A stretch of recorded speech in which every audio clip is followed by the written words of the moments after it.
Make it.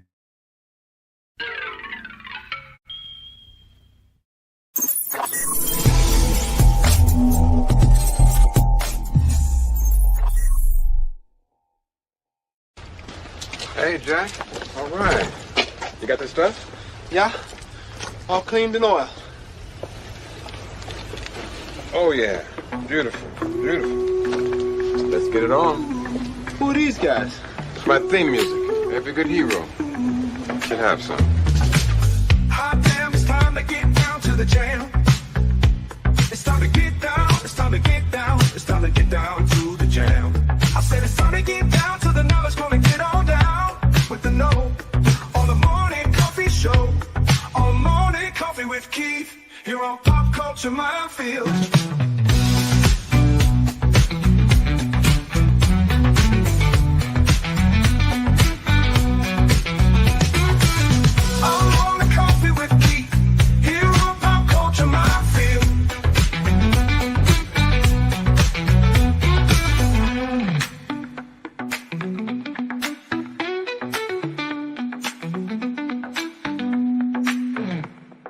Excuse me, can I get a cup of coffee?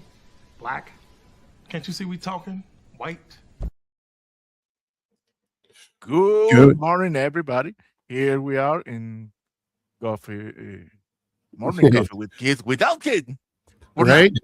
Today, now. today, the part of Keith will be played by a chubby white guy. Yes. Keith is having problems with his hardware. He's trying desperately to solve it. So in the meanwhile, you are locked in here with us. God have mercy on your souls. So Ben, how you doing, man?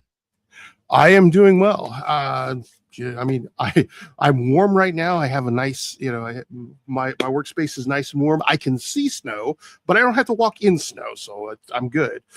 I don't know how many of you are in Springfield or are dealing with all this snow, but God, it's cold. So it's a good day to be inside. What you up to? You have to say that as a clinger. Today is a good day to be inside. Yes. Today is a good day to be inside. Kapla. I used to be a Klingon, as a matter of fact. That was my first. Actually, D.A. Roberts and I started actually, Doug started it, and I, kind of like, oh, this looks like fun. And we were part of the IKS in Springfield in the 90s. We were the Colgra brothers. So good morning, Gambit. Hey, Real Popcorn Geek. Let's see who else we got with us today. We have Snortapupus. Snortapupus. Yeah. Huber, Andy Morrow, and I thought I saw somewhere in there in Anima, but yes, Anima Confuser. Yes, I saw Cracking her the whip. Yeah, get the stuff. We're trying. Stream, you lazy bastards.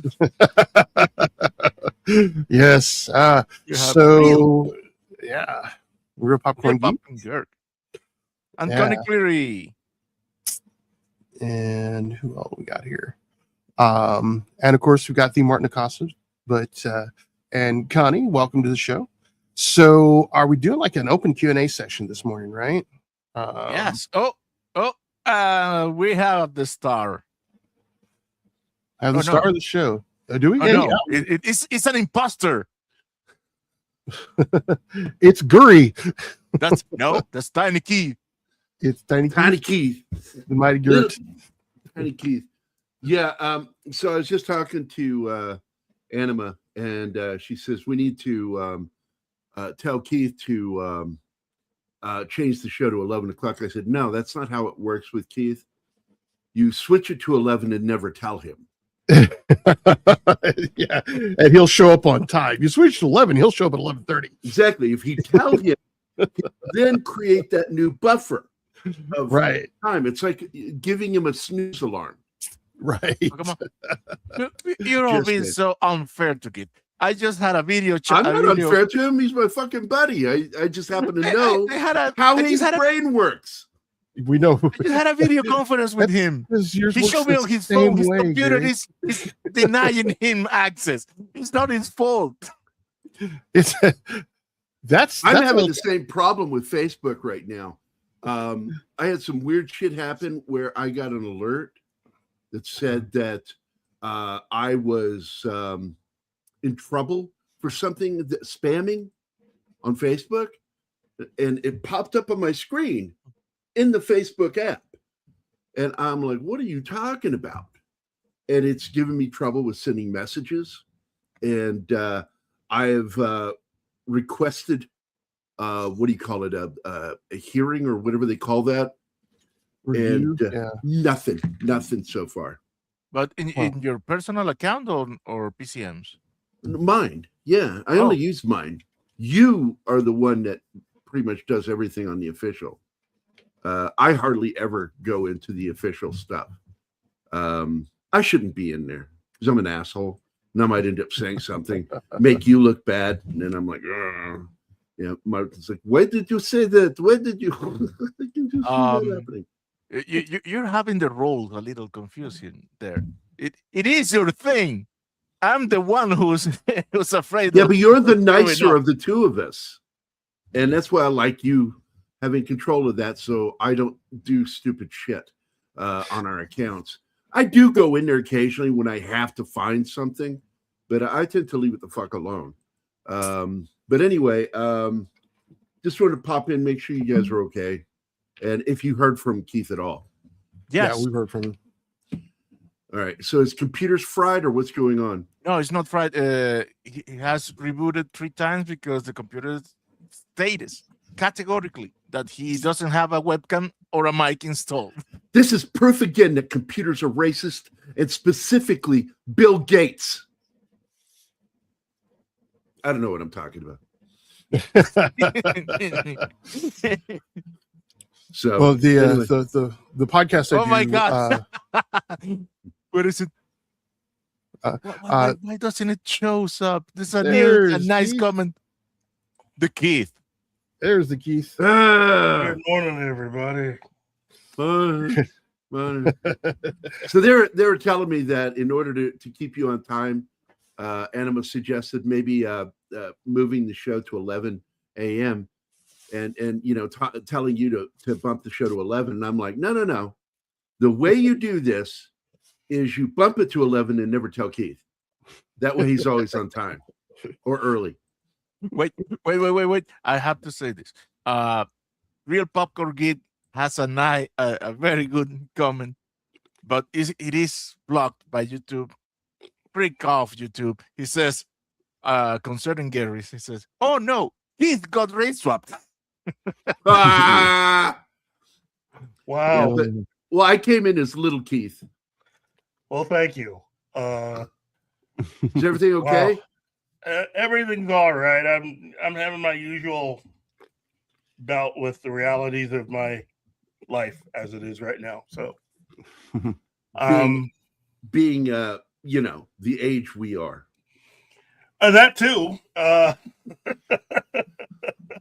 Thank you for reminding me. Yeah. Look, if I got to suffer through it, you're suffering through it too, my friend.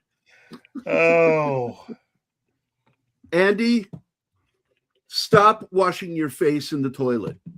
oh, jeez. I'm just telling you, buddy. It's not good.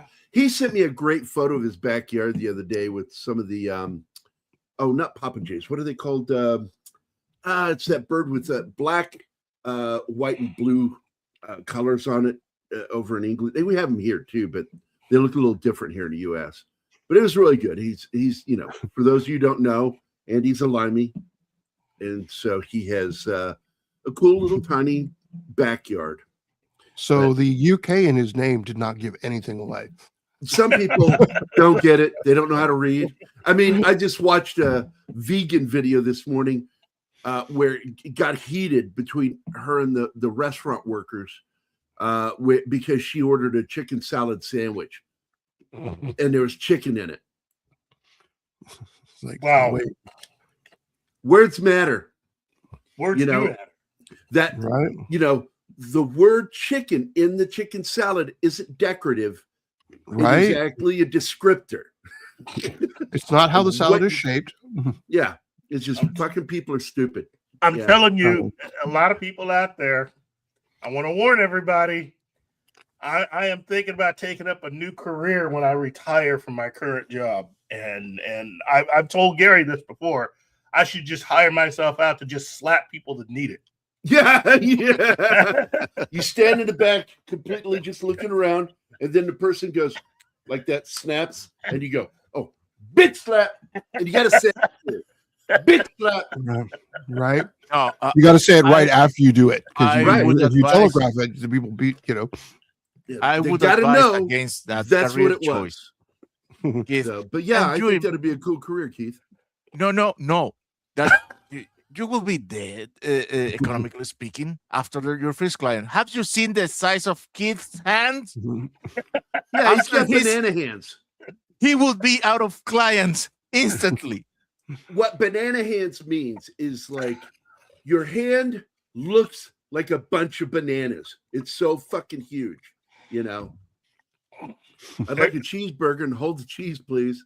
Yeah, Right. you get it, Popcorn Geek. Anyway, Ben, get a hold of me because I sent messages to you and I don't even know if you're getting them. I don't recall getting any messages. Yeah, I'll have to check. See? Yeah. Depends on where you sent them. But I was I just saying, sent and them we through still don't know. Facebook. Okay. I still don't know what kind of bird you're talking about. I am not Brendan Lee Mulligan. I cannot tell you what the bird is just by having it described. Yeah, it is. I know the bird. Andy, what was that bird you sent me the photo of? Please. Is it a hawk? Is it No. black? No, it is a small bird. Oh. Because I believe that this species is actually somehow related to crows, because they're, when you look at them, their head Magpie? Magpie. That's what I'm looking for. Magpies.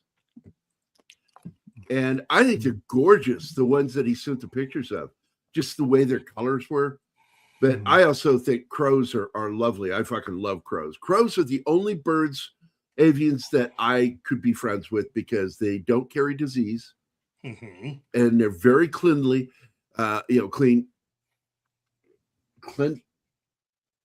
What's the fucking word? I'm using it wrong. Cleanly. They're Hygienic? hygienic is a better word. Yeah, thank you. They're very hygienic birds, and unbelievably like puppies. They call them puppies of the air.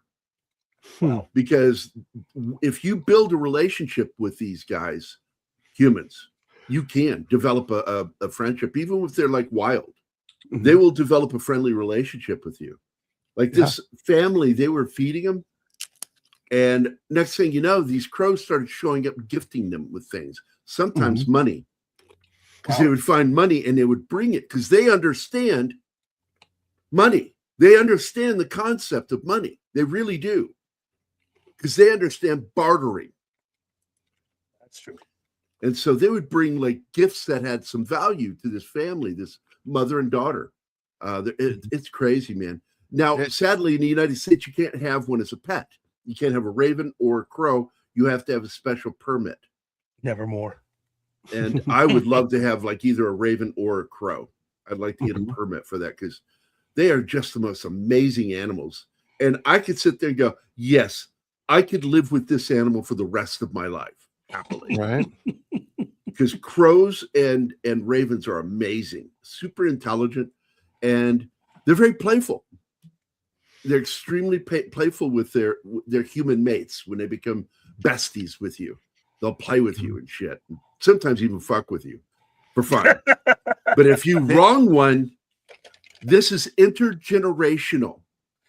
Wow. That if a crow hates you, if you're mean to a crow, they tell their family. They tell all their friends. And they can make your life a living hell for generations. Wow. That means they communicate with each yeah. other. They actually talk. So, and they're as smart as like we know they're as smart as toddlers, like 4 or 5 year olds. and very organizational skills. They're crazy. They're crazy. But Right. hey, I have a woman that wants my attention, so I'm going to go hang out with her again. Thank you, Gary. So Gary, What- I sent you messages on Facebook on the two profiles that I have for you. So because I don't have any other messages from you on those. This is so fucking weird. I'm looking at it right now. Okay, thank you. Okay. All right, I'll talk to you guys later. Okay. All right. Bye-bye. Bye. Bye. Bye, Pussy Whip. All right, three Wow. buttons. You know what? Eat shit.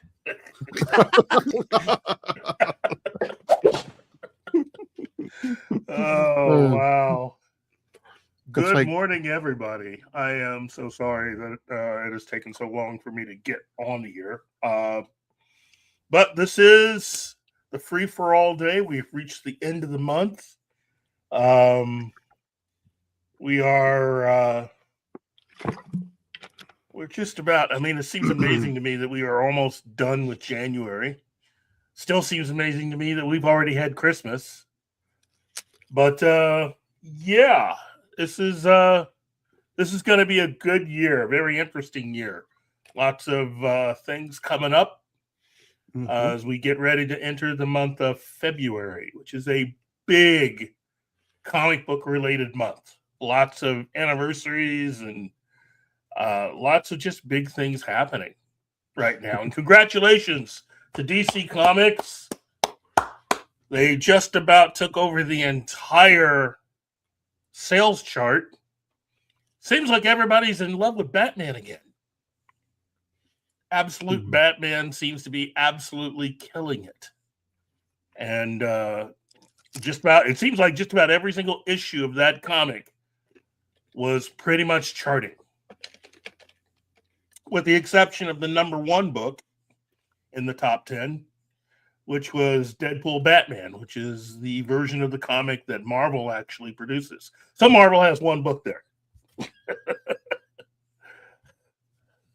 Versus the rest of the top 10 chart, which is filled with either Batman Deadpool, which I think came in at #4, but all the other places were taken up by Absolute Batman, with the exception of one place that was taken up by an actual issue of Batman.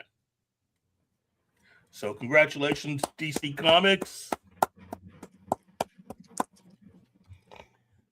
That still does not mean I'm looking forward to the Batman 2. I am not impressed with the writing. But I think I'm a little more impressed with what they got going on compared to who they've assigned to do to write Brave and the Bold, which no, that's not going to work for me. So, and they might be looking for a director. Just saying, based on what I've been hearing, they may end up getting rid of Mr. Muschietti. And if I could just speak directly to James Gunn, if you're going to replace Muschietti, replace him with Travis Knight. At least that way, who you have writing the screenplay has already had some success with Travis Knight. And I think Travis Knight would be very good in bringing us a Brave and the Bold movie that I think people could like. I think, based on what I've seen so far, I think he's done a very good job with Masters of the Universe, the upcoming Masters of the Universe film. But if you're going to look for anyone to take over directing duties, Travis Knight is your best bet, I think. Just saying. Thought I'd put it out there. Looks like Wonder Man has hit for Disney Plus. And I got to say, Real Popcorn Geek? Yeah. Gunn would direct DCU Batman himself? Probably. Probably. Oh my, no, no, no, no, please, no. I mean, no, he's not the right director for that. Whoa, whoa, whoa, whoa, whoa, whoa, whoa, whoa, wait. Do you know who they're going to bring in to write Brave and the Bold? Yeah. Yeah, nah, not with that resume. Not with that resume of films. Oh, heck Well, no. imagine the combination of that writer and a comedic director trying to steer Batman. Well, that's the reason why I'm saying Travis Knight would probably be the best person to bring in for that.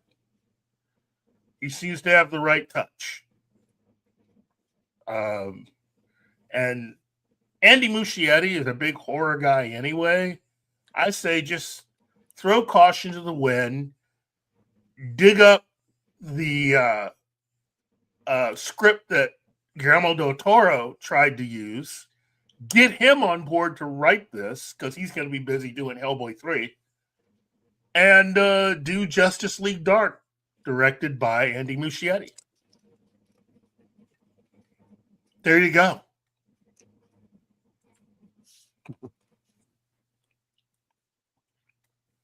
Anyway, Wonder Man, yes. I'm probably the wrong person to talk to about that movie because I grew up as a fan of Wonder Man. And But it's a movie or a show? I understood that it was a show. It's a show. It's Disney Plus.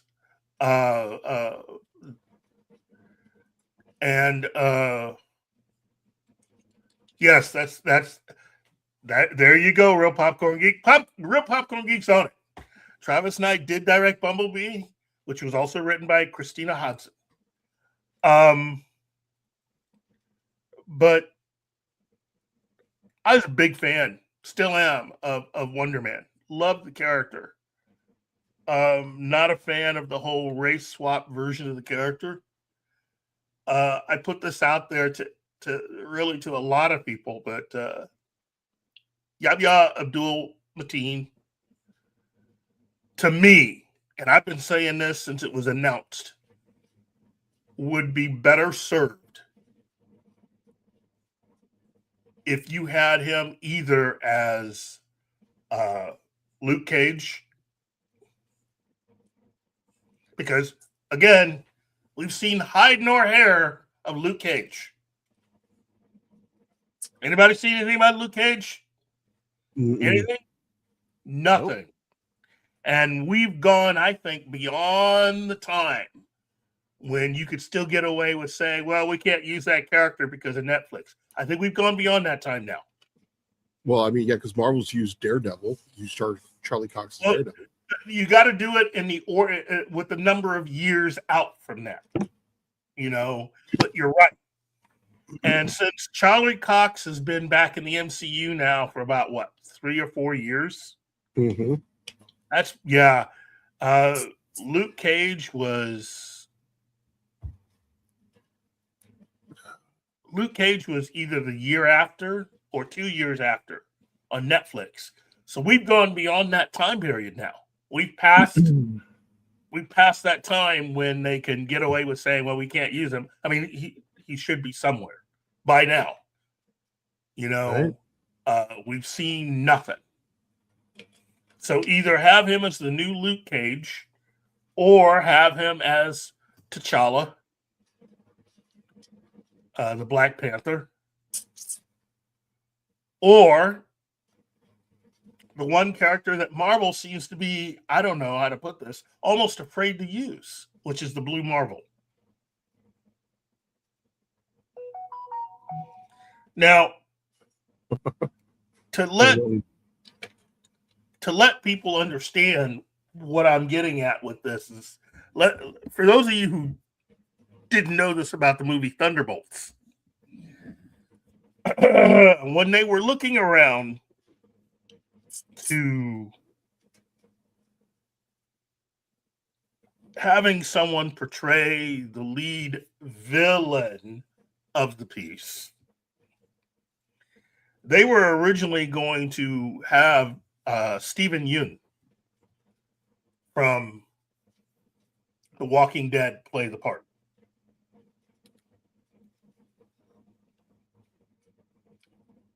That was their original casting.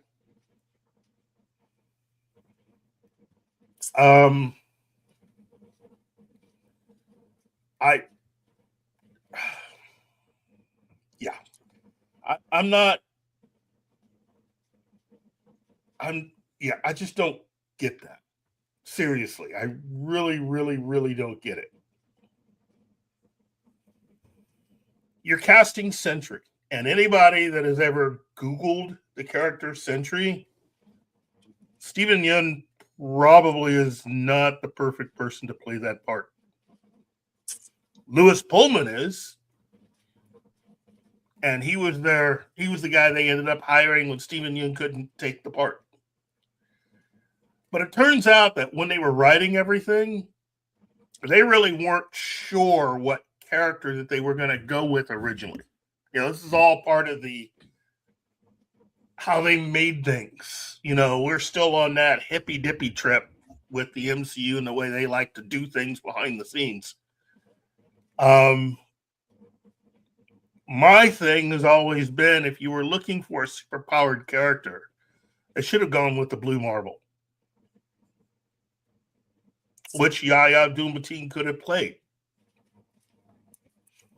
But it seems like for some reason, for all of the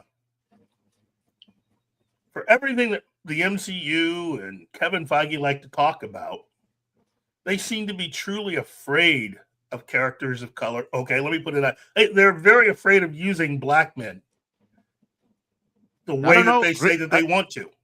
I don't know. Read that comment. I was thinking about that same thing. Mike Coulter is a man that is currently aging quickly. I'm telling you, there's the look. Mike Coulter looks good, but how many more years is he going to be able to play that part? Mm-hmm. That's what I'm getting at. It's the same thing I said 2 years ago about James Bond. Everybody, it's got to be Idris Elba. I said, Idris Elba can't do it. It's not enough time. He's aging too fast. That needs to be at the forefront of what you're thinking when you start casting. Because you need a minimum of 10 years for whomever you cast in whatever part to cover just doing a trilogy. You need 10 years out of them.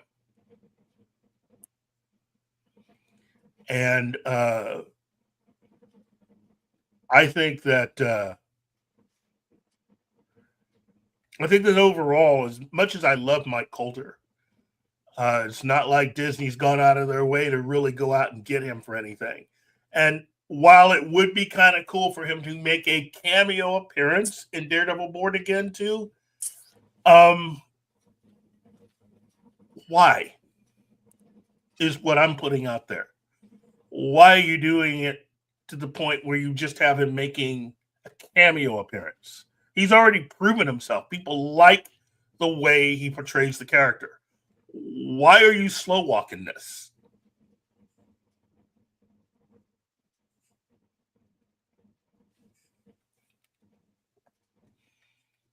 Now, we all know what's going to happen at the end of all of this stuff that the MCU is currently working on with Doomsday and Secret Wars. We know what this is.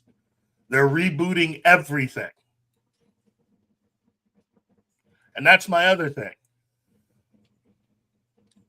Unless you're dealing with people who are of a certain age to be able to continue to go with this, not everybody is going to survive this next round of cuts. It doesn't matter how all this ends.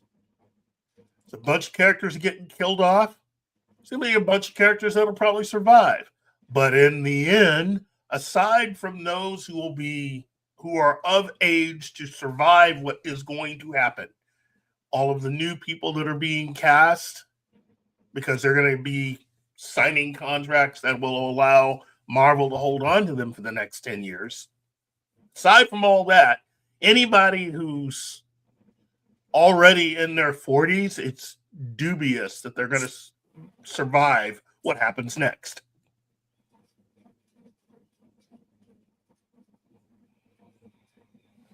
Now, Pedro Pascal, I think, is a man in his early 40s.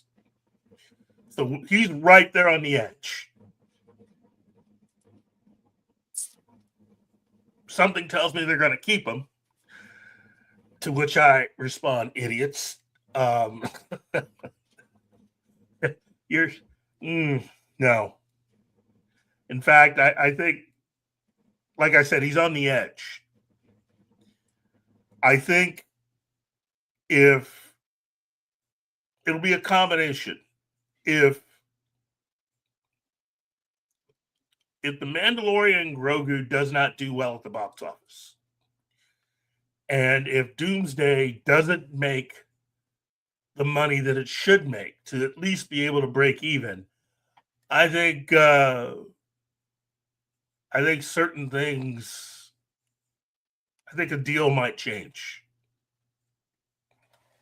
I think their thoughts on certain actors, certain performers might change.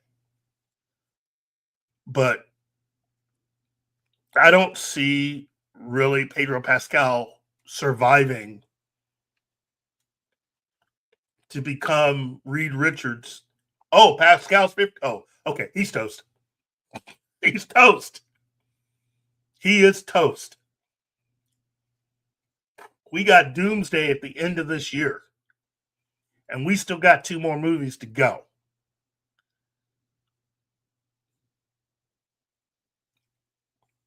So with Pascal at 51, there is no way you're going to have Pascal come back to be Reed Richards as he's nearing 60. You've already pushed past where you should with 51.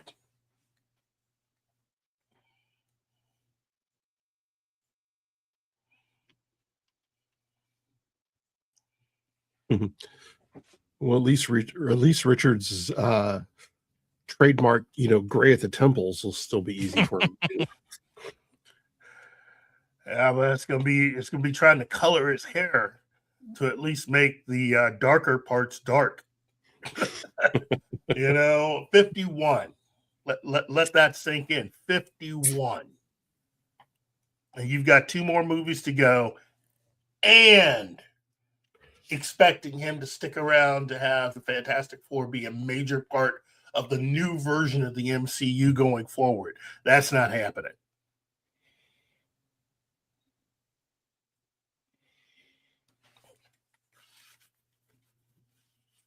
I mean, if you're going to allow that to be the issue, then maybe they should have Idris Elba as James Bond. Thing is, once you reach a certain age, it really makes it difficult to be able to sell an audience on whether or not this person can actually do X, Y, and Z.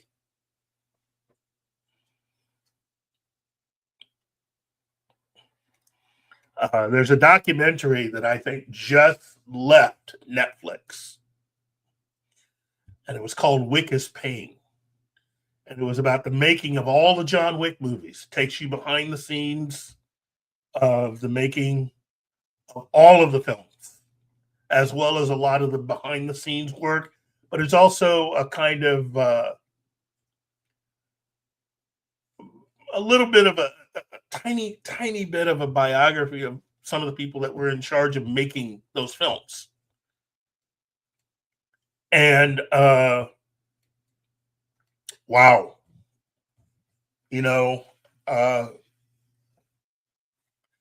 you can train, you can try to stay healthy, but you are gonna get hurt doing a lot of stunts, especially with those films. For superhero films, though, there's just a believability factor. And while we can laugh about, Pedro at least having the gray part, that part is one of the things that throws a lot of people off. Reed Richards' gray has changed a lot since the early 1960s. The amount of gray he has in his hair. Initially, it was just a little bit, comparatively speaking. Depending on who draws the book and who's writing the book, that gray will take 10 years either way. So it's like Batman's cape. It's as gray as they need it to be. Yeah. Real Popcorn Geek. I've got Wicked's Pain on digital. I'd love for it to get a physical release. Great doc. You're right. It is a great documentary. I love those movies, and watching that documentary made me love those movies even more, because it really does go behind the scenes and it lays it all out. I mean, they talk about a few things that I didn't think they would get around to. And it really does show you how hard everybody works on those movies. And considering, again, as I've said before, the amount of money that they have spent making all those movies, there is a very logical way that they did things. And the amount of money that all 4 John Wick movies have cost. I mean, what you have to understand. Here's a really good example of what you got to understand about John Wick and how smart everybody associated with those films are. Avengers Doomsday, total production cost. All 4 John Wick films.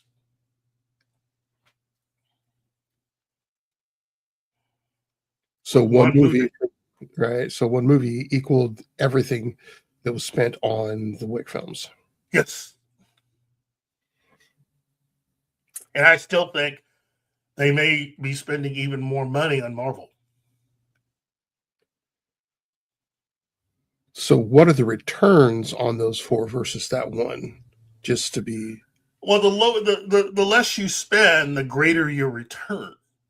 Right, but I just without those numbers, I'm willing to bet that John Wick for those numbers returned more than the Marvel did. Well, we won't know. I mean, if you're comparing Avengers Doomsday, that film is yet to be released. So there's nothing really to compare it to. Although, on Doomsday, not yeah, because Avengers Doomsday won't be released until December. Okay.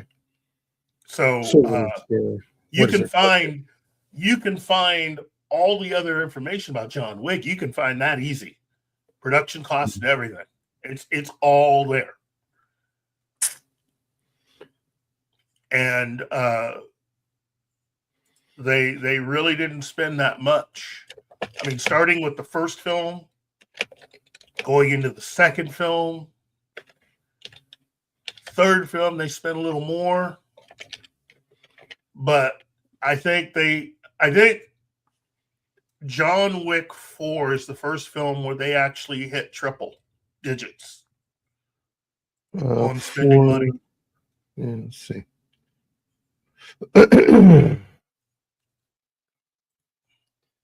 Okay, Gambit the first asked, but how can filmmakers go on making a John Wick film if the character is already dead? Look, you make money, they will figure it out. Somehow, Palpatine has returned. I have my own thoughts on it. I don't believe he's dead, but that's just me.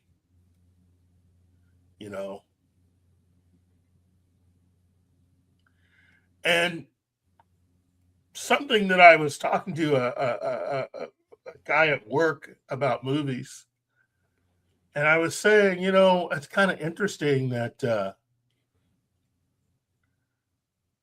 two of the biggest action franchises in their original form, when they were first proposed, both of the characters were way older than the actors that ended up getting cast. They ended up having to rewrite the scripts and the stories to age the character down.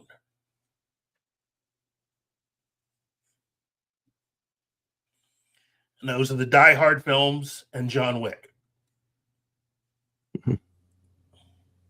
Both films were written for much, much older actors originally.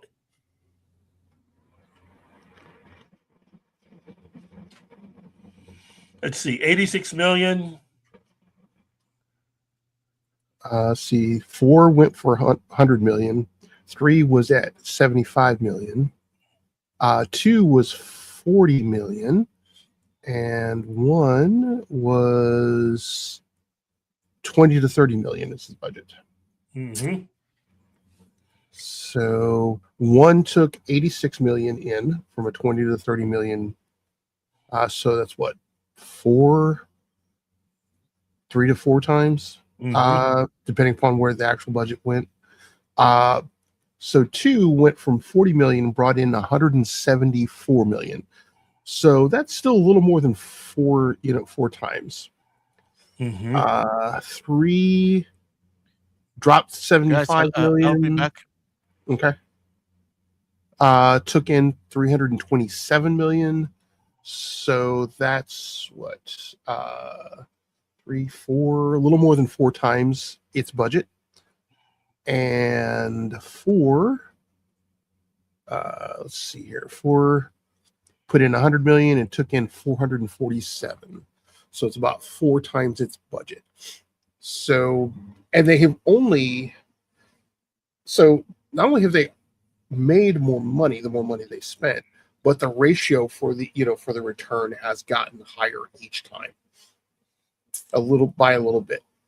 So, and notice, the third film, I think part of that was also having someone of the caliber of I'm trying to do this all from memory. Somebody, you've already got a cast that is well known, and so having Halle Berry step in and become a part of this now. She's a long time known quantity, but you got to remember she's also an Academy Award winner. Right, which is going to make her expensive. That's right. So it's, I mean, again, I have to give it up to those guys because that's smart to do it like that. You don't try to blow all your money with the second film by coming in and we're going to just drop 200 million on the next movie. It's like, no, there's no reason to do that. Right. Now so looking at the numbers, at the numbers, between Avengers Endgame, which, and Avengers Infinity War, just as looking at those last two. Okay. Infinity War had a top end budget of 400 million, took in 2.052 billion. So a little over 2 billion. Yes. All right. So Endgame.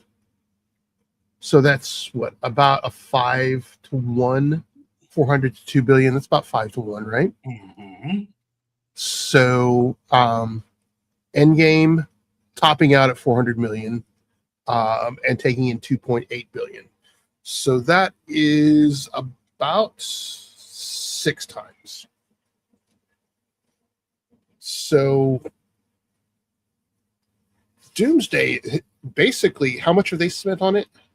Over 500 million. Over 500 million. So they're looking at just their projection, on this.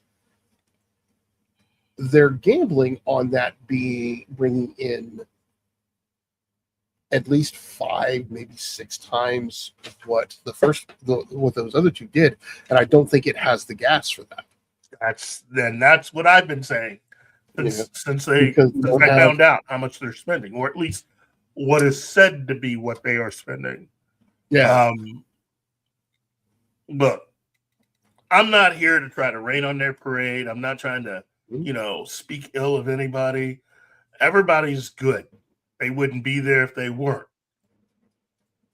But this is also not part of the plan. Things have happened, and they need to make some changes. And after 2025,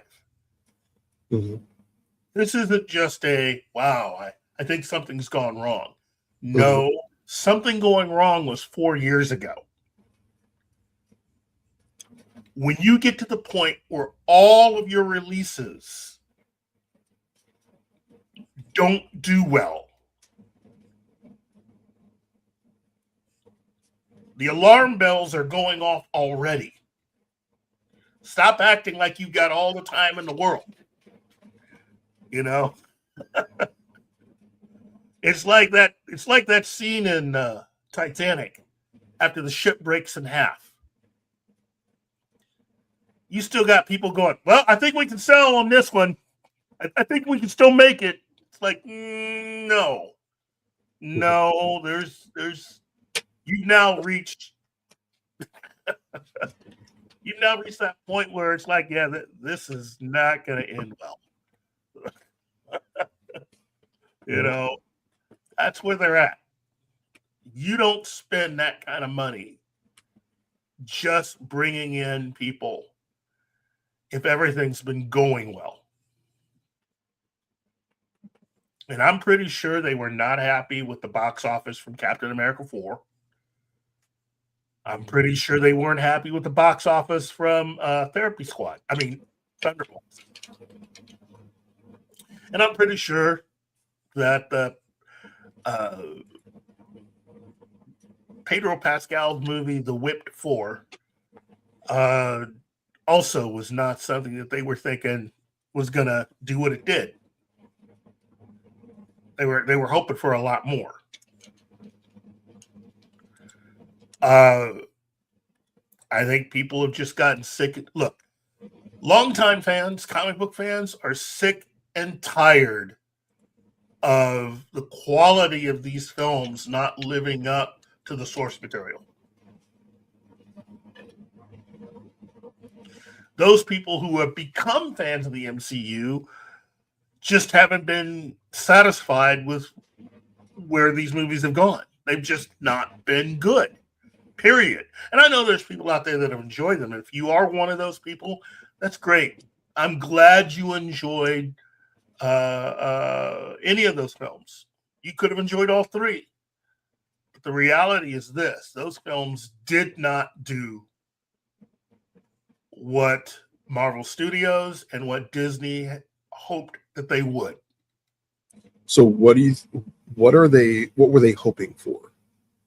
I think that's going to be a good yardstick to understand. Yeah, they were hoping for what the average Marvel film was doing. Look at all of the box office for every Marvel film prior to Endgame. That's what they were hoping for. Okay. That's not what they got. Right. That's not what they got. And part of it. Wait. Before you continue on. Part of it is, and this is what we learned with Solo. Okay. You cannot make a movie and then try to get away when you continue to film well beyond the few months, well beyond the 6 to 7 months that you were originally scheduled for. You're spending money when you do that. That is not something that just people do. Oh, well, we're already got the cameras out. We'll just keep filming until you got to spend money to do that. So Captain America 4, they basically shot enough to have reshot that entire movie. So whatever your budget was, you just spent it twice.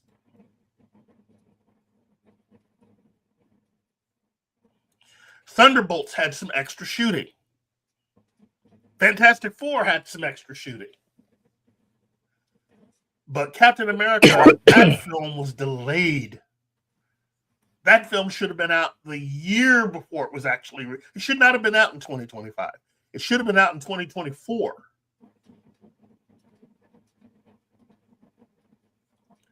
That movie is like right there under the definition of trouble.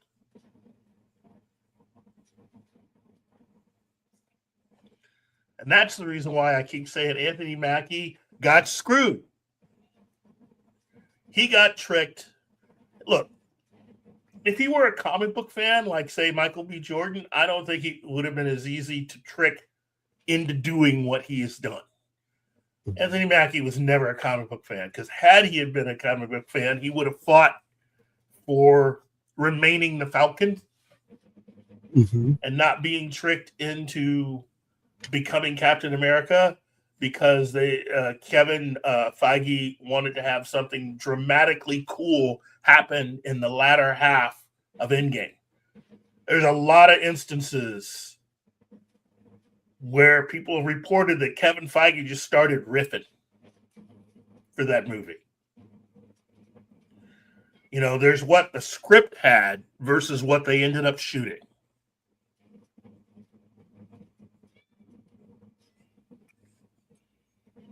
And the whole thing with Sam Wilson becoming Captain America was not originally a part of what they were doing.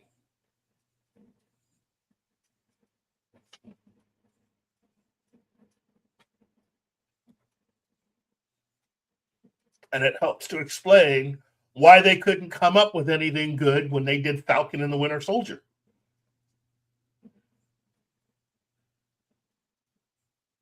They just did it for Endgame. Kevin Feige didn't think beyond that. So now it's like, I gotta do something with this character now. And since they mistreated the character so much and only thought of Sam Wilson as sort of a semi-comedic sidekick, now you just handed him the Captain America mantle. So you got to make that transition from him being a sidekick, secondary character to putting him out front. Well, people aren't going to buy it. For one, you've already lost the comic book fans. Oh, and for those that want to make it was in the comics. Yeah, well, they did that in the comics. And it didn't work because nobody bought it. And look, a lot of the best things about a lot of these comic book adaptations, and this also goes for DC, a lot of their best ideas happened more than 20 years ago.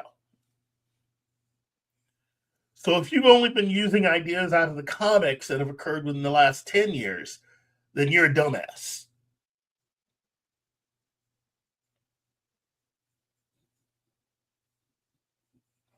And I stand by that statement, because when you look at the sales of those particular issues, I mean, they also did this whole thing where Steve Rogers went walking in America and trying to find all these different versions of Captain America that you could fill with all these other different types of people to represent America. Those issues didn't work out either. They're in the comics. You could try to put that in a movie, but do you think that's going to work?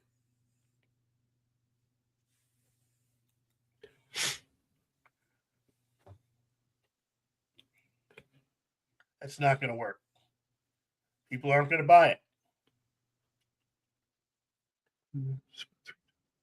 And then you have, Marvel works best when Marvel's allowed to be Marvel. Meaning that these characters weren't just created because they have cool powers. These characters have a lot of flaws. And when you try to mitigate those flaws or do without those flaws, that's when you're hurting Marvel. Because these characters are not perfect is what part of what makes them so appealing to fans. You know, Tony Stark is not a nice guy. But you're not allowed to see that in the movies. You know, I'm pretty sure Robert Downey Jr., you probably could have gotten another 2 or 3 years out of Robert Downey Jr. if you had allowed the character of Tony Stark to be more in line with the way that he was in comics. Because that would have kept him interested. I mean, that's really what you're fighting against when you're dealing with actors. We see it all the time. You ask an actor who's played a part for a few years, if it's a part that's been in different media, whether you're talking novels, comics, whatever, a lot of actors will reach a point when they start suggesting stuff that is obvious that they are definitely not fans of the source material.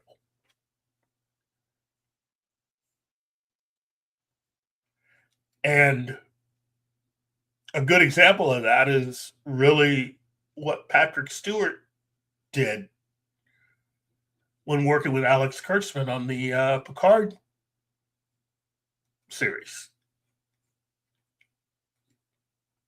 It's not like Kurtzman put a gun to Patrick Stewart's head and said, "You're going to make these." Patrick Stewart participated in the writing of a lot of that, including the embarrassing thing about not wanting all of the rest of the Next Generation cast to be a part of what he was doing. That was a big mistake.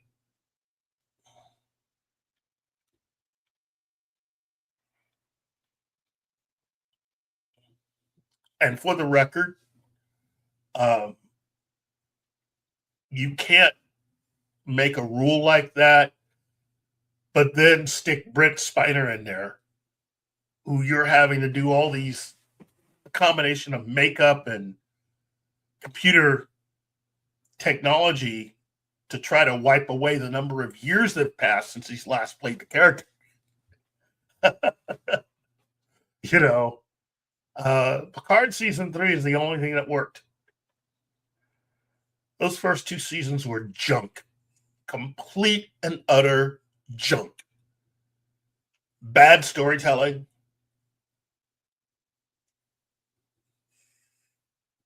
And again, every time that Star Trek ever dealt with a plot that didn't go the way that many were hoping, especially with Star Trek Nemesis, it's another example of Patrick Stewart being allowed to, you know,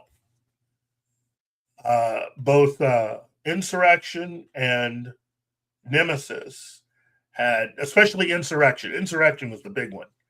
Had a lot of input from Patrick Stewart. Patrick Stewart's a great actor. I will give it up to him as far as being one of the best, but he's not a scriptwriter. He's not someone whom you should be giving the reins to help figure out where his character and the rest of Star Trek should go. You know, I think he operates best when you have somebody with a real vision and someone who truly understands the source material in helping him do what he needs to do. That goes for both Star Trek or anything Marvel related. And Patrick Stewart's a little bit of a comic book fan himself. I still think that somebody out there needs to just go to him and suggest a unique way of pulling off a version of Transmetropolitan, which is secretly what Patrick Stewart was wanting to do for a long time. He talked about that back in the 90s. He was wanting to do Transmetropolitan. For those of you out there who know that comic, yes, Patrick Stewart wanted to be that guy.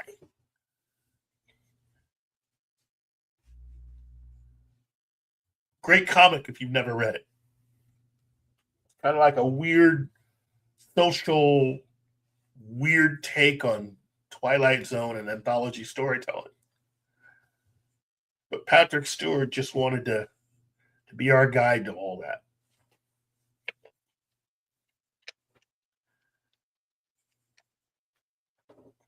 But to bring this all back to John Wick, you know, for those of you who have never seen that documentary, check it out sometime. It's worth your time.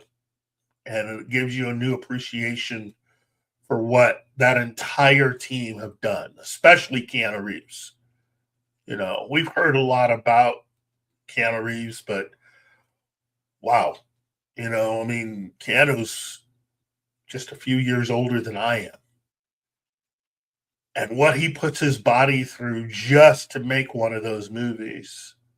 That's the reason why I'm not sitting here going, man, we got to get to John Wick 5 ASAP. Take your time. You know, if it takes a few years to get the next one out, so be it. You know, you got to understand, as I've said before, the original John Wick script, the one that was originally pitched, the very first idea, you were dealing with a character that wasn't in his 40s, to put it mildly.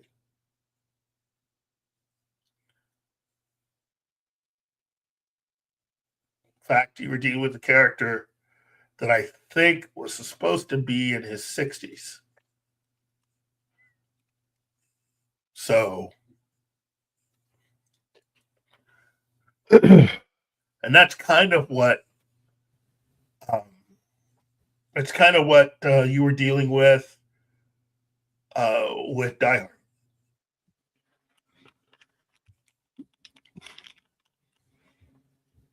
The novel that was the inspiration for Die Hard. That lead character is definitely in his early 60s, late 50s, early 60s. And his daughter, it's his daughter in the building and not his wife. I remember reading it was his wife, but she died at the end. No, it's his daughter. It's his daughter. That's his daughter in the book. In fact, that book is actually the sequel to another book that had been turned into a movie. And yeah, it's there's a little bit of stuff there. So, in fact, all of the Die Hard films, with the exception of, I think, the last two, 4 and 5, all the other Die Hard films were actually based on other source material and were rewritten to be Die Hard. Die Hard 2 was based on a different book. A way different book by a different author with a different set of characters. And they bought the rights to the book and turned it into a Die Hard movie. Die Hard 3 was a script that was on the blacklist. It was a script that pretty much every studio liked, but nobody wanted to invest money in it. And the Die Hard producers bought the script and turned it into a Die Hard movie.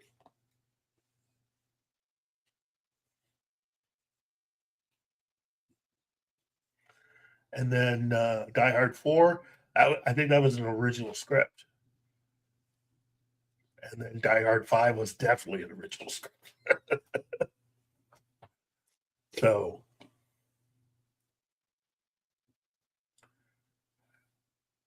let's see.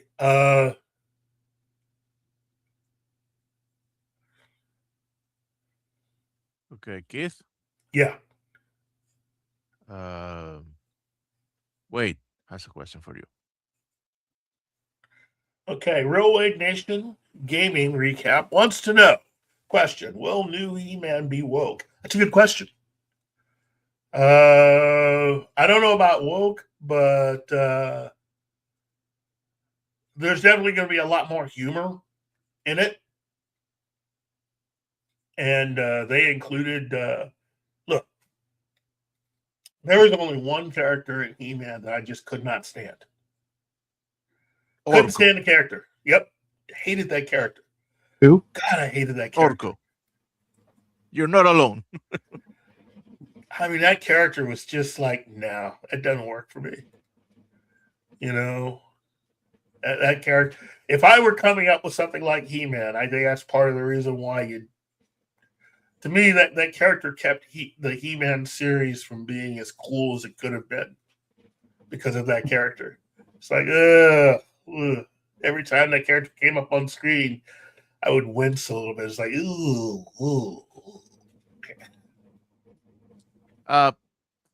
Okay. Yeah. For some people, Orko was a letdown. No, not a letdown. A burden to the show.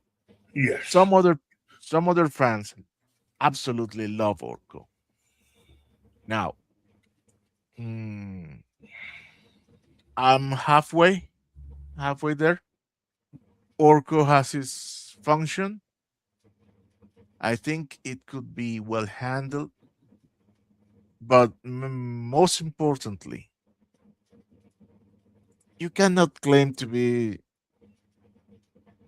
fitted into the show and not have Orko, for better or worse.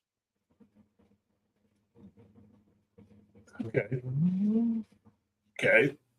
Because it was a main character. Yes. Yeah. I mean, it's like saying, well, you see, of the 3 people in the show that officially knows the secret of Adam/He-Man, he is one of them. yeah. One of 3. Yeah. It's not a side character. So either we like him or not, he should be in the new movie. Well, I keep hearing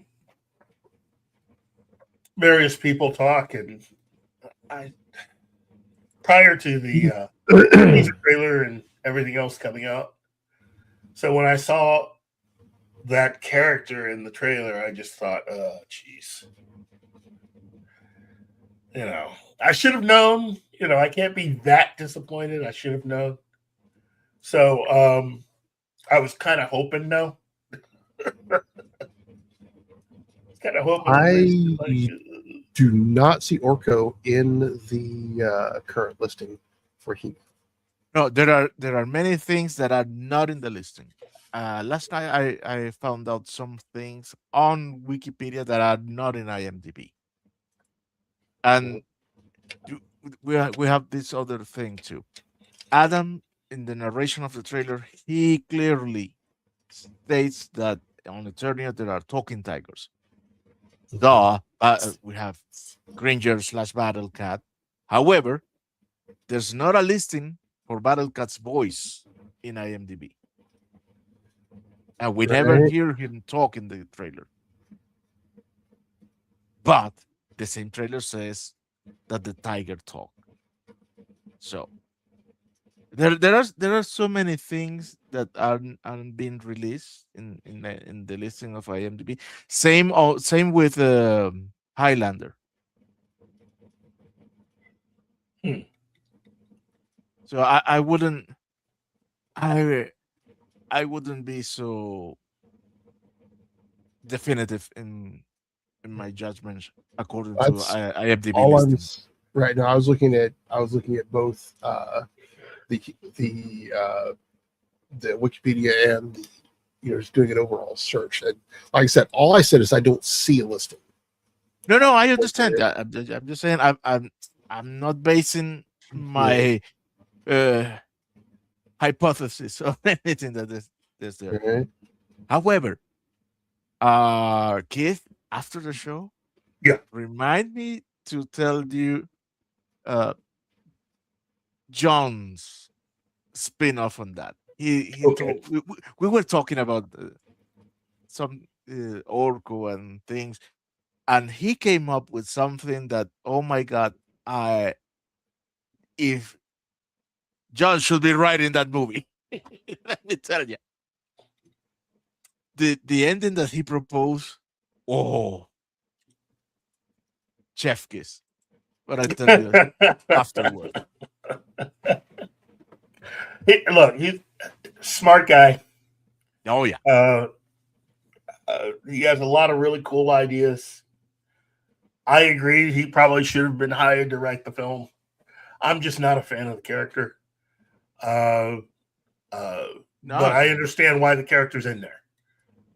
You know, I would rather have Orko in there than a lot of the other stuff that I'm hearing from some friends of mine and my other twin brother, Robert Meyer Burnett, postulated something a couple days back that ever since he said it, I've just had this feeling about Brave and the Bold. The possibility, because James Gunn is running the DCU, there's the distinct possibility that Batmite could be in the movie. Oh.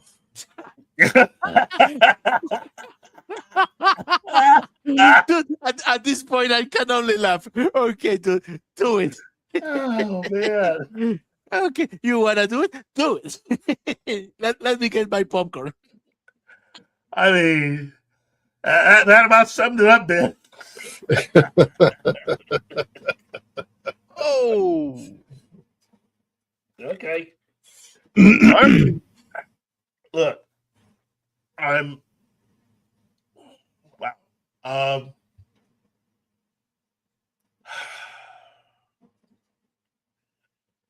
I have a love-hate relationship with that character. Oh wow! But oh, you have love hate with Bad Might, but outrightly hate Orko. Okay, that's right. I will admit consistency, to man, that. consistency. I'm trying. I am trying so hard. But you know, then again, Supergirl's supposed to have a cat and a horse. No, You what know, was it? No, the horse. The horse was of soups. He has it in his super farm, even on Kingdom Come.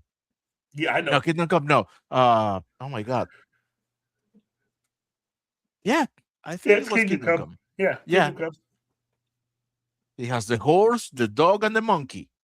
Yep. So,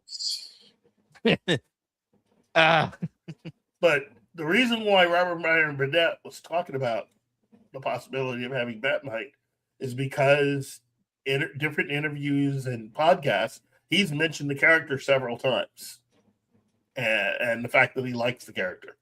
okay, if they're gonna bring Batmite, I'm seeing Pixelplex coming in the future, but for the love of God, at least give me Ace the Hound. Well, now I think they were trying to save Ace for a possible, Batman Beyond. yeah. Of course, they wait any longer, they may just go with Ben Affleck being old Bruce Wayne. You know, I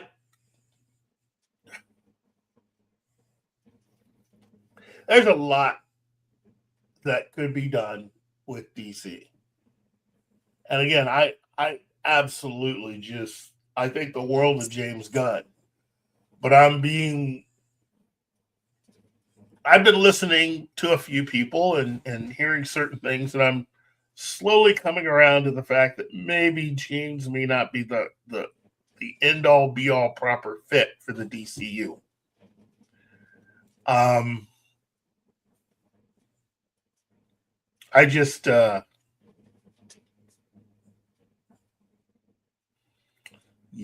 just sitting here shaking my head. I don't know, man. I would just say this. I have learned something. I don't care about the source. Wait to see the thing before you judge it.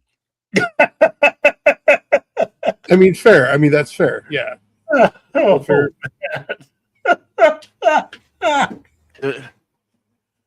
you know, as of recently, I've seen many things that many people have praised, and it's shit in my eyes. And I've seen many things that that many people have said is utterly shit, and in my eyes is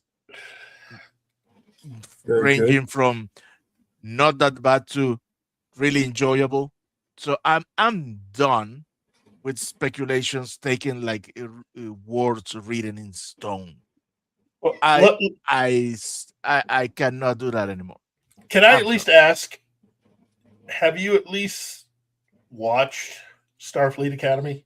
Yes, the first 2 episodes. Yeah. Hey, having put that out there for free on YouTube, I was settling down the other night, decided to watch some TV, and there's a certain channel that I like to watch, which allows me to watch all of the Star Trek content that they have. You can go through and watch like classic Doctor Who, and I know that they've given a channel to each of the Star Trek programs, including the first series of Star Trek. So I was sitting down last night to eat my sandwich and watch some classic Star Trek, and I go to the classic Star Trek channel.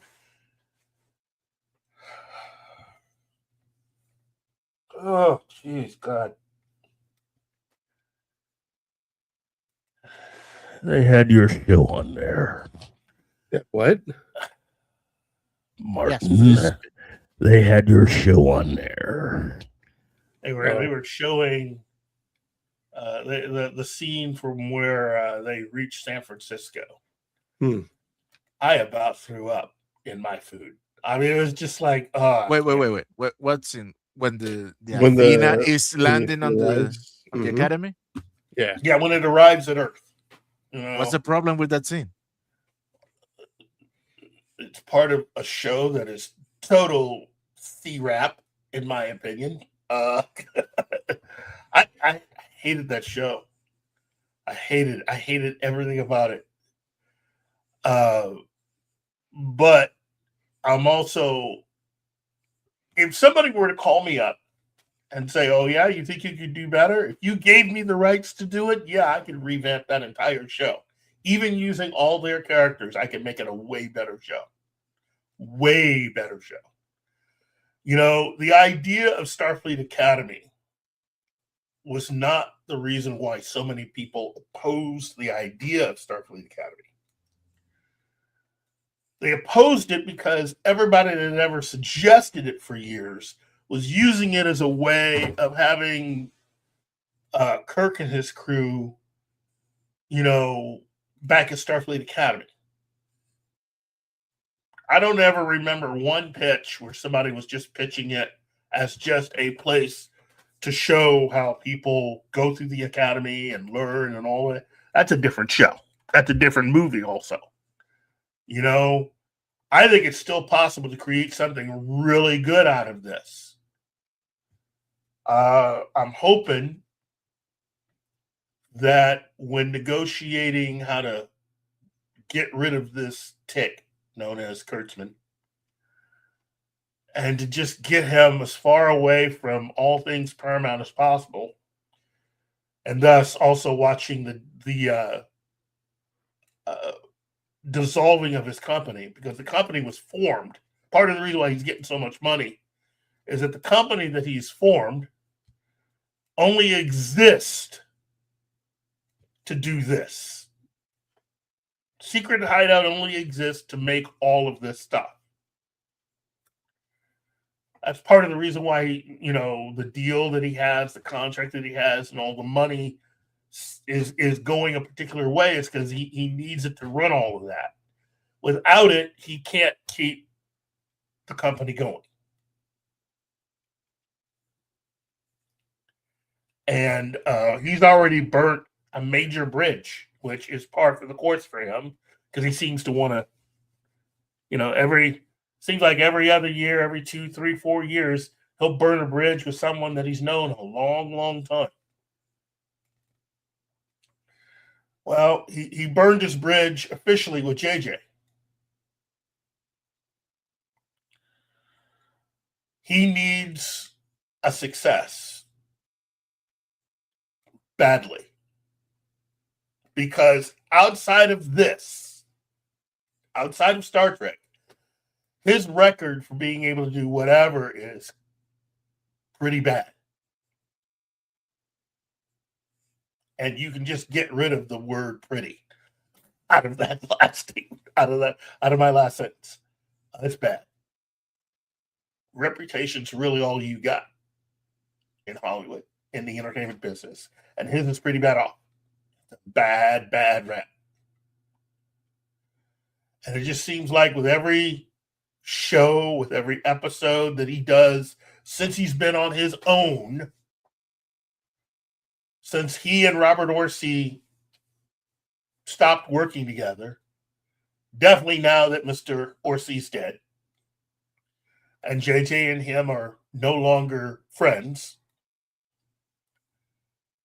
it's telling that Alex Kurtzman's talent pretty much does not lie within anything connected to writing.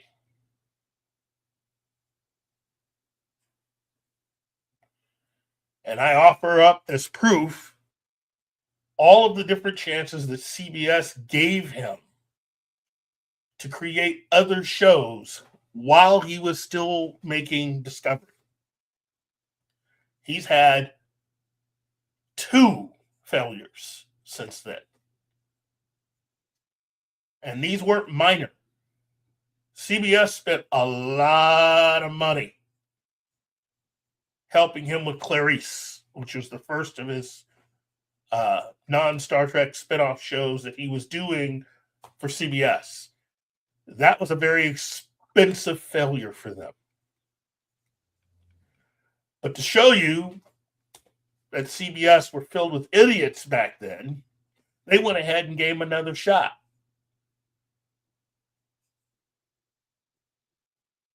With The Mountain Who Fell to Earth.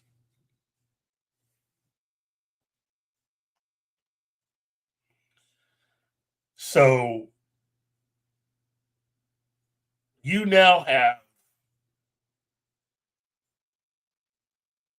about 5 or 6, 7 really, shows that are either not performing, that have not performed as well as CBS had hoped, or been outright failures connected to him.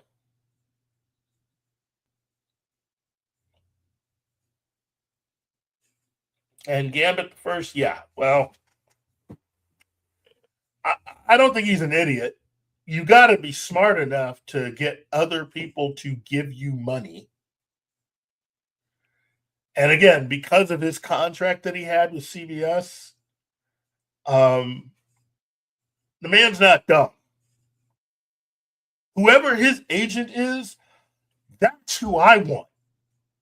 I want Alex Kurtzman's agent, because whoever negotiated that contract for him that he had with CBS, I mean, short of him just on camera murdering a bunch of kids, That contract was ironclad.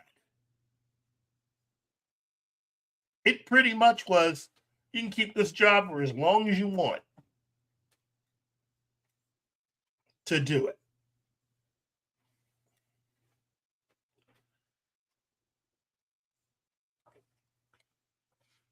Because even the Ellisons, who have a lot of money, found themselves caught in the trap of trying to find a legal way out of that contract. And that contract was ironclad. There is no way. Cam. Hey, Cam. So, not a big fan of it. Not a big fan of Starfleet Academy. I think it's a waste of space, waste of time. But again, there are people that enjoy it, and I say to them, more power to you. Hope you enjoy it for as long as it lasts. But I could turn that entire program around and turn it into something that is compelling and would fit. They wouldn't like what I would do to get it there, but I could do it. Logically, it's still a bad idea for that show. I don't know what having the burn has to do with Starfleet Academy as far as having to restart it again. Why would you discontinue it?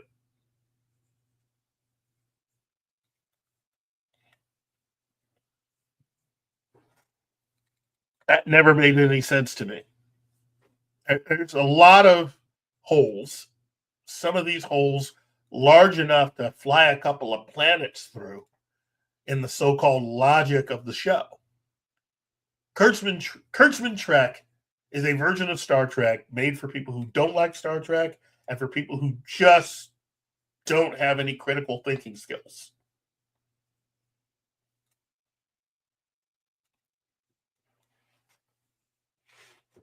Because you start going through all of that stuff, it all falls apart. It just all falls apart. And again, it's not the fault of the actors. It's not the fault of the people who created the sets or costumes or visual. It's not any of their fault. It's a bad show made by bad writers and bad producers.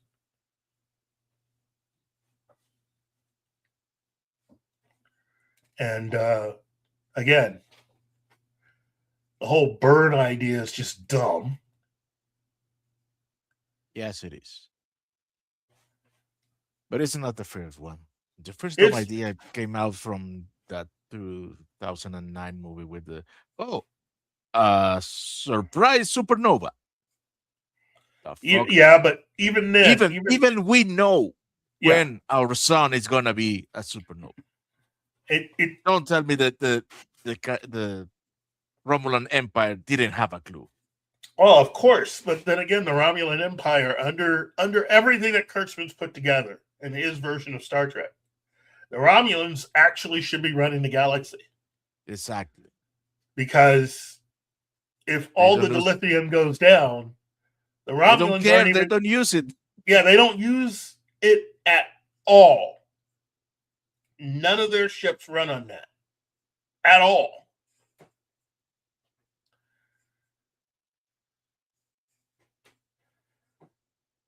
And again, I say unto you, Gambit the First, because Kurtzman is an idiot.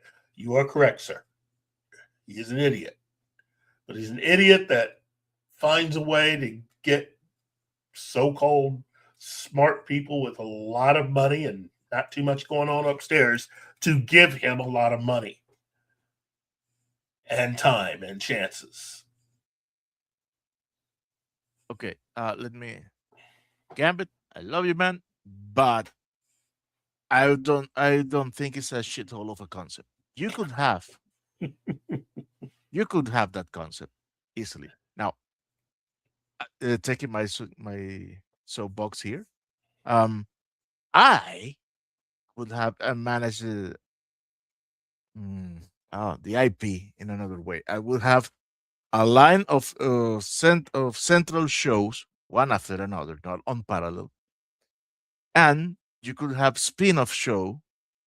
The main line of central shows are aimed to the legacy fans, and the spin-off around those shows could be to gather the younger people to add them to the fandom. Uh, an academy as a concept, a show about an academy as a concept, is not bad per se. It is badly executed because it should be about growth and not teenage drama. It's my opinion. The other thing that hurts visually is you see those characters Mhm. acting in the way in they act, but you have to force yourself to remind yourself that these characters are 16 and 17 years old, except for the Yeah. protagonist who's 21. But man, those actors are almost in their 30. Yep. So that when you see them acting in that way, you feel, oh my God, why are you so? But you have to remind yourself, oh, these are supposed to be kids. Yeah. To me, the one of the biggest mistake was the casting of the students.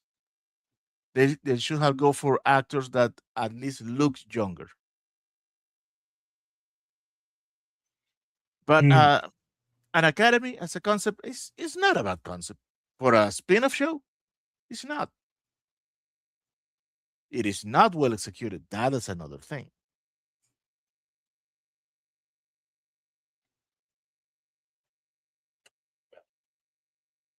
What is this? Rodon. Mm. Yeah. That's the so-called bird, otherwise known as that last brain cell just going dormant. You know, uh, Yeah. I wow, that is there's so much they could have done. And if Kurtzman weren't someone that was so used to borrowing ideas from other places and other sources, he probably would have seen that. Uh, yeah, That's well, I think is part of a common problem that I'm seeing in writing, and appears to be that nobody is giving a second thought to what they're doing. They run out with the first idea comes to their minds. I understand they needed a cataclysmic situation to justify the new state of the galaxy, but they didn't think too much about it. So well, sounds like somebody says, "How about all the delirium died?" Okay, but think Has to be right about back. it. I gotta step away from the mic for a minute. Think about it better. Maybe that's not the best solution. Maybe you can find another event that goes all this distress. But no, that's and again that's just a feeling that I have, and not only on this particular IP, but I'm seeing that every time they use devices that doesn't hold a second scrutiny. It's like go on with the first idea that you had. Do not review it.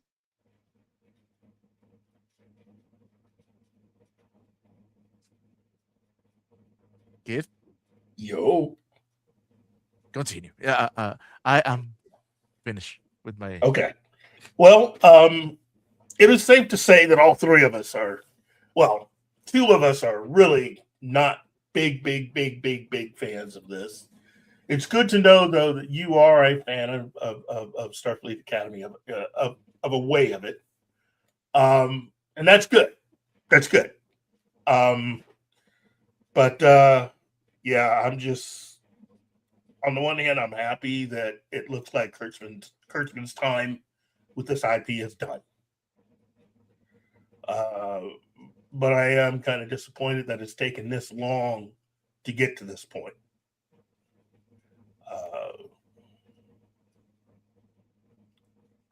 Yeah,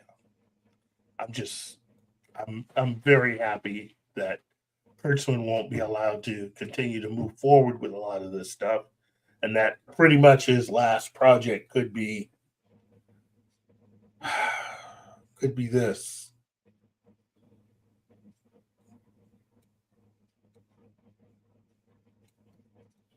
Anyway, that's it for Star Trek in more ways than one. I've already given you the speculation about what James Gunn could do to make Batman fans happy.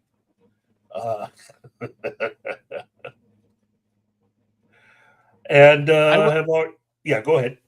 I would say that for today's show, topic wise, there can be only one left. You're right. Chad Stahelski's Highlander. For those of you who like to follow social media and the accounts of certain people who you like, yeah, we yeah.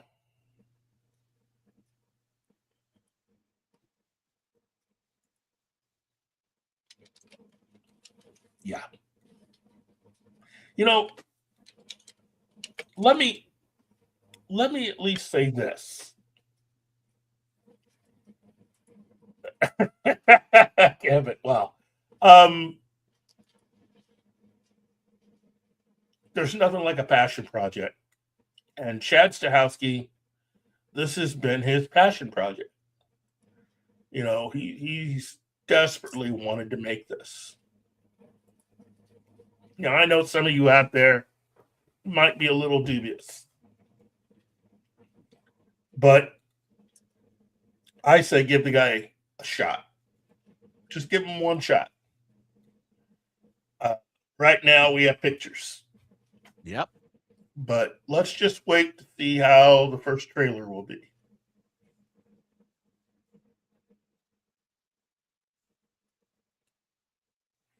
I think he's going to surprise quite a few people. And I think Henry Cavill might be really good in this. And I get it, Martin. You'd rather he play a different part, but yeah, but because the thing is, I like how they managed the concept on the first one, the Ferrari versus the tank. Connor should be a smaller and agiler than Kurgan. He should be in a physical disadvantage, win only by speed and technique and experience. Well, the Kurgan has more experience, to be honest.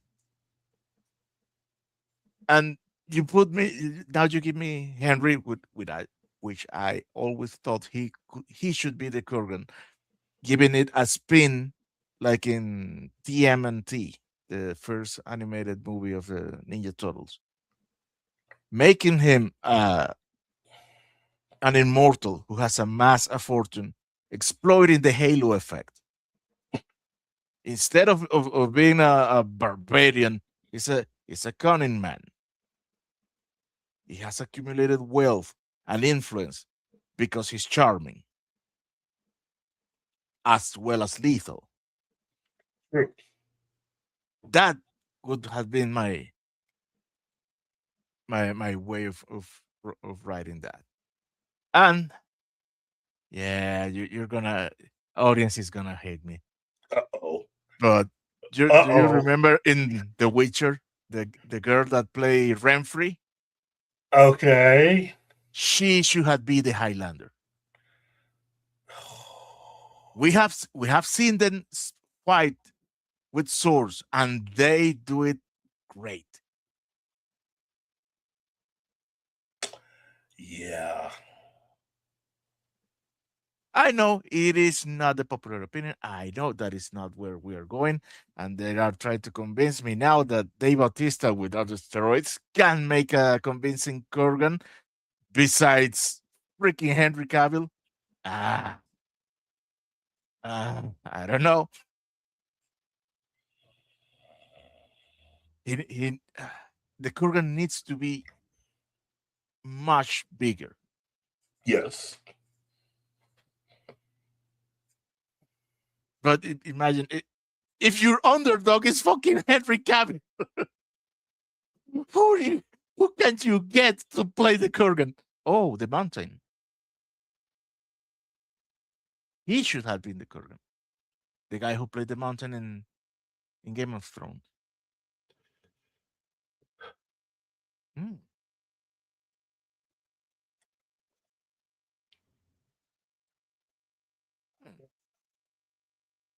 Yeah. Anyway, I mean, wow. Didn't know you felt that strongly about it. Hmm. But that's cool. You know, it's dude, I'm a nerd.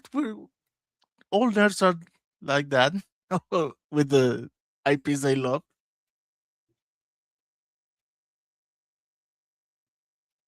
The source. Oh yeah, but there should have been only one. Maybe the show. The show. The show only contradicted the ending, but the rest of the lore was more or less intact. I don't have gripes against the show.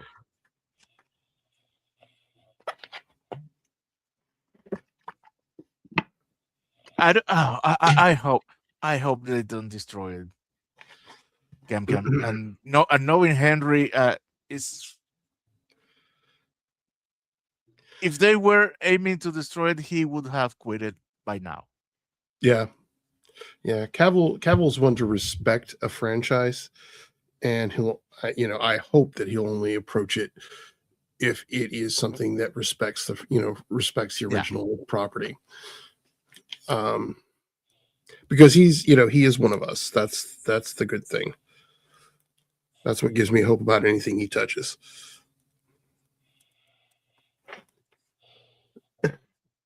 So, Keith, yo. what's your take? My take.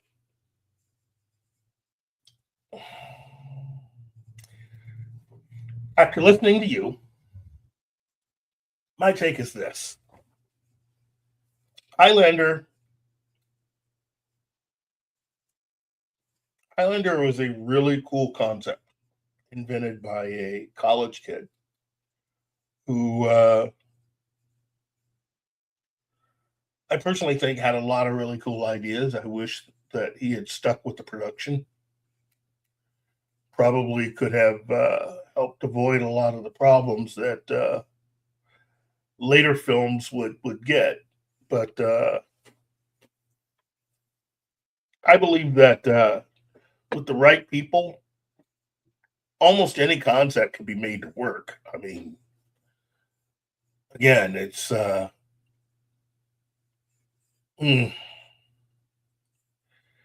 you can have something like an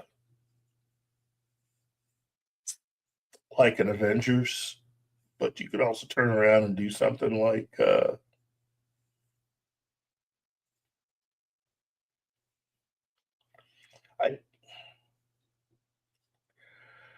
okay, Say it, look, Keith. I know I keep dancing around it, but Let it out. I believe in Chad Stahelski. He has earned my trust. Everything that he's put out so far as the director, I've enjoyed. I like the synergy that he has with the stunt team, but also in the same way that he has the same kind of synergy and working relationship with his cameraman, which is important. He can come up with some really cool ideas for fighting. And I think he's going to add a few things into this movie as far as swordplay goes that we haven't seen before. I am anticipating something really cool. In Henry we trust. Yeah, I mean, I would trust Henry Cavill.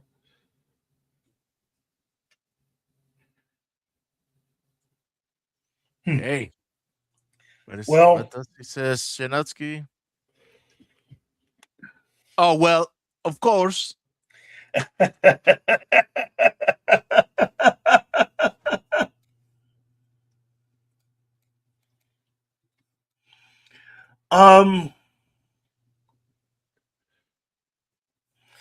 Yeah, I've noticed all these people taking runs at Cavill, but the thing is that this is not really Cavill's thing. I mean, it's really Chad Stahelski.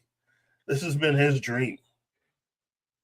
Yeah, but he's the Cavill's presence is the barometer. we trust that if he's there, he's okay with it. If he gets out, oh my, that's a big red flag.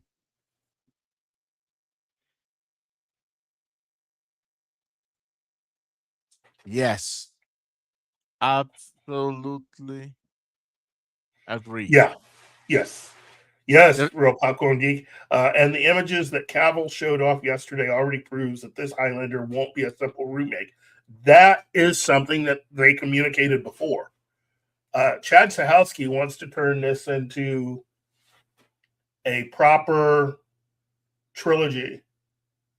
And it seems like he understood that while the original Highlander was a great movie, that inherently that movie made it next to impossible to make any sequels because of the way it ended.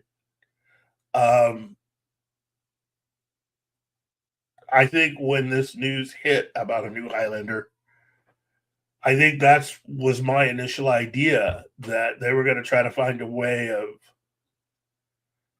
delaying a little bit the weather in and around wherever this is going to be set. I think they're just going to try to take a few cues from even the Highlander TV series a little bit and just try to stretch this out a little bit. Not stretch it out, but create more excitement by having the prize be something that ultimately is the prize at the end of the third film. So,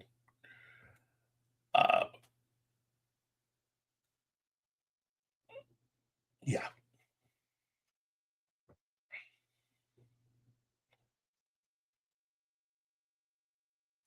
Let's see. Gambit says, it is sickening. What can I say? Oh, yeah. The 2027 version of Highlander, though, it is sickening. Yeah. I don't know. Again, I dig the fact that Chad Stahelski is such a big fan. That's all. That's all I ever really wanted. If you're going to try to take a run at something else that already exists, make sure you're a fan. Don't be like, Alex Kurtzman and not be a fan of it at all. I can give JJ a pass because he at least knew enough to know that if we just create an alternative history to it, that won't be damaging to the brand. Kurtzman just decided to jump with both feet and go all in, and thought that him getting the job and getting that contract meant that he became the automatic authority and or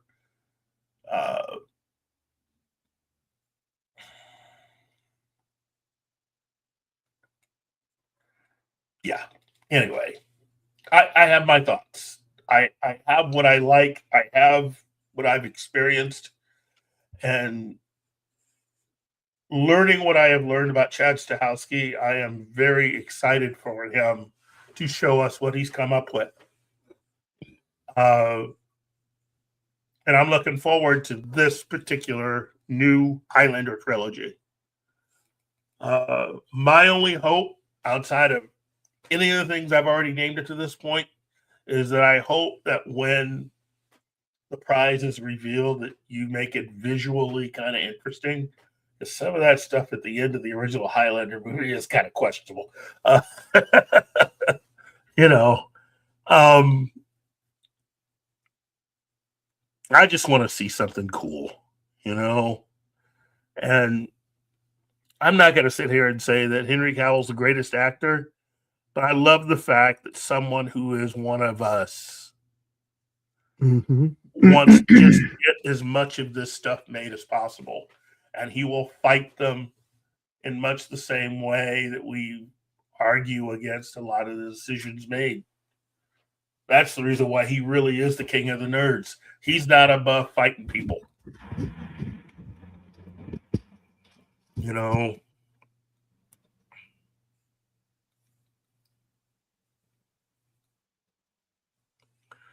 I mean, it's hard to find someone to be the Kurgan.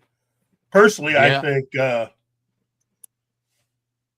I think the Frenchman from Sherlock Holmes, who was also in John Wick 2. Oh my God! No.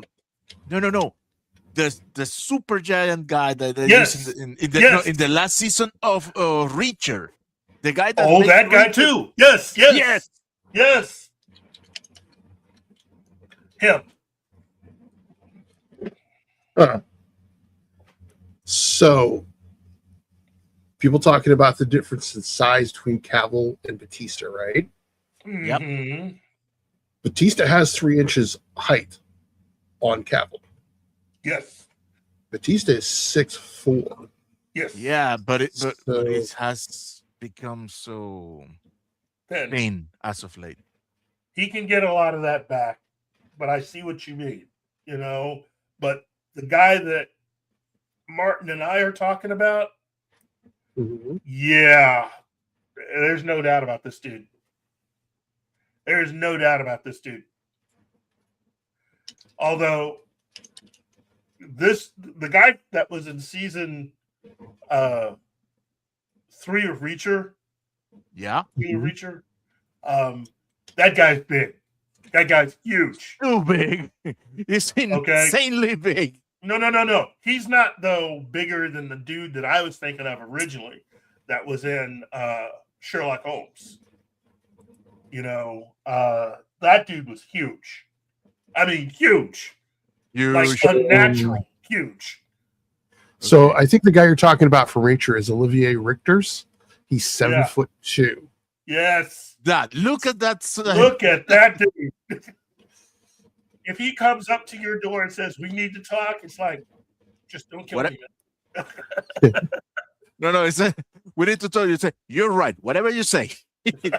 Right. 100% with you.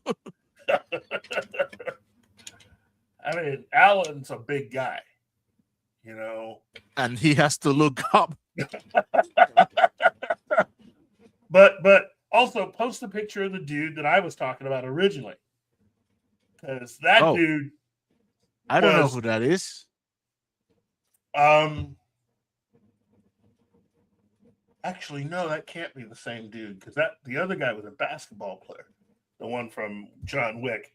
The guy I'm talking about is from the first Sherlock Holmes movie with. Yes. Okay, I know the guy you're talking about. Hang on. I wouldn't know. I have refused to watch those movies. Oh well, no wonder. From 09. Hang on, let's find the cast for him. The Frenchman. Robert Millet. Oh God, that dude is a giant. Oh my God. He's an even 7 foot. He's 2 inches shorter than Olivier. Oh geez, thank you, Real Popcorn Geek. Yeah, that dude. Ooh, now I'm not sure of his acting skills, but dang. Ooh.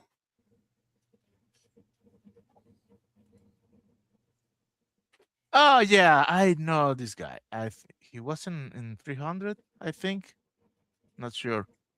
Yeah, yeah. Yes, he was in 300. He was the big berserker. He could also Okay. take over for Andre the Giant if they ever remade The Princess Bride. But ooh, oh, it's Canadian. Oh, jeez. Yeah, we have him here. Let me Oh my God, that dude's big. can if I can. Oh, he was the Russian. Yep. I didn't recognize him in that movie. What is that picture from? Pacific Rim, the Yep. first one. Okay, the first Pacific Rim. Okay. And I could see Mhm. Henry Cavill asking him to be a part of his dream project. So Yeah, it's a big guy, but I will go with the one from Preacher. It's bigger. yeah, no. The dude from Reacher, I think, is able to act better. I think his acting skills are a little bit better, and that's what you need in order to play Kurgan. You know, you can't just be physically big. You got to have the acting chops. And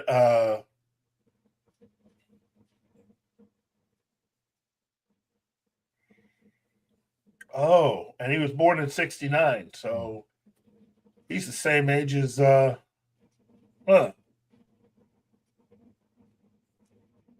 You at 53 right now? No. Yeah. 50, No. 56. Yeah, he's 56. Oh my goodness.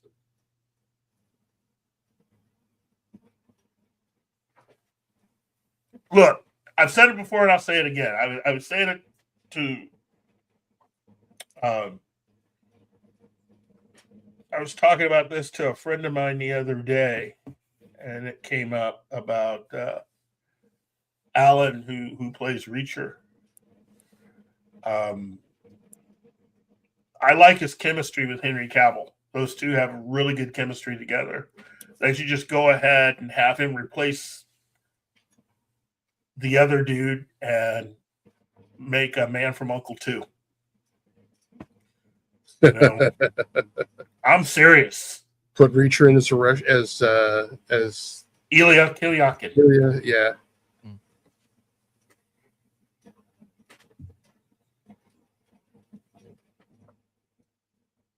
Well, let us again. My new mantra. Let's wait. Let's wait and see. Yeah. Look. I know that there are some people out there that aren't happy with Henry Cavill. I can understand that they may not think he's the best. I love the guy.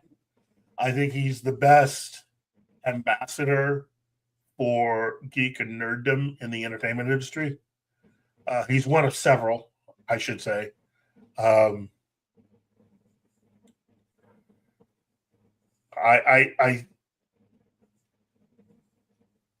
I believe that he just wants to do the projects that he just wants to do. It would be too easy for Henry Cavill to make certain types of films. He could very easily do nothing but Hallmark movies. Yeah. And we would, a lot of us guys out here would lose our significant others, you know, to Henry Cavill. I mean, I guarantee you Henry Cavill is a lot of wives pass, hall pass, Right. you know. You just got to deal with that, you know. And again, all those ladies that say, "Well, I don't think so." I guarantee you, you get physically close to this dude, yeah, you'll change your mind. Either that, or they're the ones who would climb Jason Momoa like a tree. Oh, yes, yes. They just want a different kind of the same thing. Yeah, I mean, and there's Jason by the way, Momoa is available. So. yeah, and watching Jason Momoa and Batista in the Wrecking Crew about halfway through it, it hasn't it been an interesting ride watching those two. They got really good chemistry. Yeah, they do, especially because they're playing brothers who don't like each other. Yeah. So, but it's interesting to watch people with chemistry. I personally, that's the other thing about Wonder Man, is that Yahya Abdul-Mateen seems to have really, really, really good chemistry with Sir Ben Kingsley. From what I've heard, the two of them have excellent chemistry, and that is something that it's nowadays for a lot of projects. Yeah, that's hard to do. Kingsley, bear in mind, Kingsley's such a good actor in a lot of ways that it is hard to find someone that he cannot find chemistry with. I know. He can do anything. I've been saying for years, the guy is capable of anything. I mean, as much as I dislike the premise of what they did with the Mandarin in Iron Man 3, is Iron Man 3? Yeah, in Iron Man 3, watching him code switch from the Mandarin to you'll never see me coming. Yeah, and then it is like and then going to the actor. I'm just like, my God, where did this come from? This is like Christopher Reeves turning into Superman. Okay, nobody go in there for at least 20 minutes. Yeah, no, go there for at least 20 minutes. It's like, yeah, oh, it's hilarious. Yeah, I just like, that the dude can do that. He could do that range within the same scene, even. It was just like, well, I had an inkling of his. I mean, the thing is, I've seen him in certain things where he gave hints of his comedic ability. Mm-hmm. And I just knew that, if he had the right part, he could make that work. I'm just surprised that it has taken so long for him to get around to doing that. It is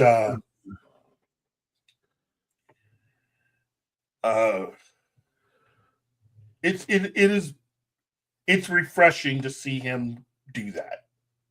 Yeah. Well, I mean, just like Leslie Nielsen didn't discover his comedic chops until way later. Yeah. But for anybody that has not checked out some recent stuff of Ben Kingsley, I highly, highly recommend the Netflix series, The Thursday Murder Club, starring Ben Kingsley, Helen Mirren, and Pierce Brosnan.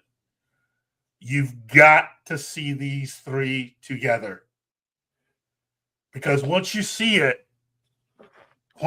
them, it's like, wow, why haven't these three done more comedies together? Right. Those three have excellent chemistry. And the fact that it's based on a series of books, so I am ready. I am ready for more stuff with those guys. Right. Well, and that's the thing, is all of your best actors. I mean, you talk about Helen Mirren, she can do serious and make it funny as fuck. Oh, geez. Look, her roles. Look, I've said it before and I'll say it again. I think it's just criminal that nobody at Warner Brothers has considered the fact that she's done Red and Red 2. Yes. And when both those films are really a lot of fun. The entire cast, you could just tell they were having fun making these movies. Oh, hell yes. And oh wow, it's just oh man, it just hurts sometimes because they are so good. Right. And coming up in a couple of weeks, I'm at least going to see one of the actors from the first Red movie in person. And I might get a chance to ask him about that because I'm pretty sure he does not get a lot of questions about that nowadays. Mm-hmm. And the person who I am talking about will be actor Carl Urban.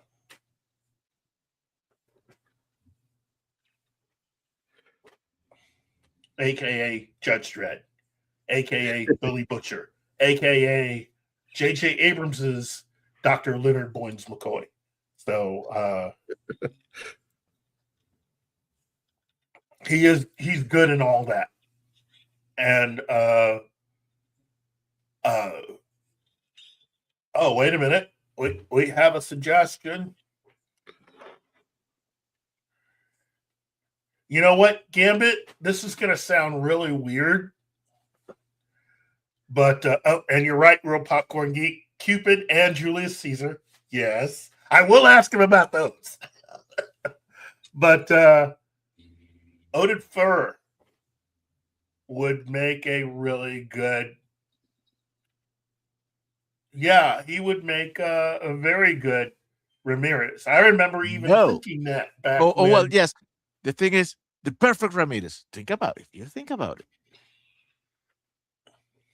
Could have been this guy. Where is it? Adrian Paul. And I've been saying this for years. Yes, you know have. that. Yes, you have. He should have been Ramirez. So this is weird. When you were taking the perfect person for the Ramirez, you know who instantly came to my mind? Who? Raul Julia. Unfortunately, he's I know unavailable. He's no longer with us. Yes, but he would have made a great Ramirez. Yes, he would have. Yes, he would have.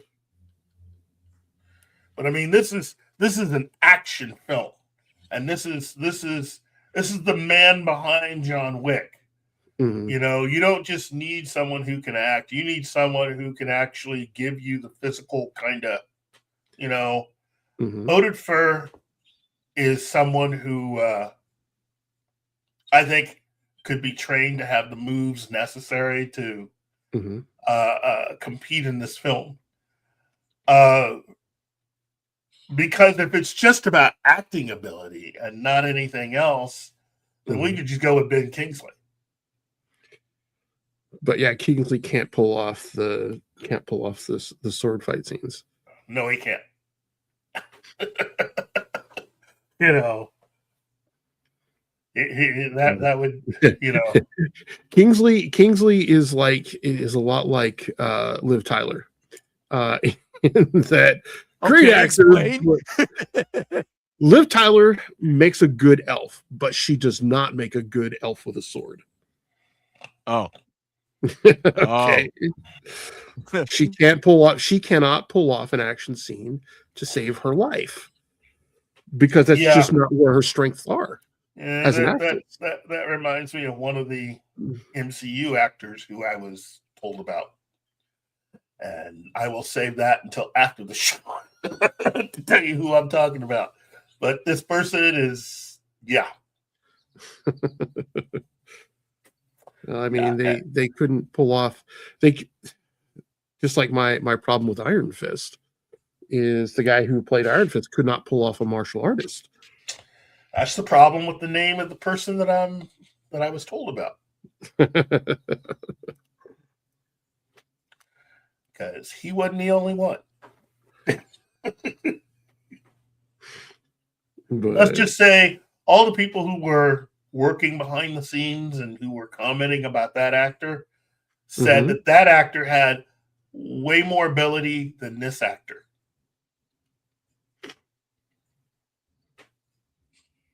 That the Iron Fist actor was at least better than the other person. which is why I have the term Iron Fist good. Yeah. You know, That's what made casting this person surprising to the people behind the scenes, because it's like, wait a minute, you're going to hire that guy? We'd be better off just sticking with the actor that's currently Iron Fist. right? That's what I heard. That's what I was informed, I should say. And personally, I've come to agree with them. But there's a lot of good people out there that could really play that part. You know, there's a lot of good actors in general that are just I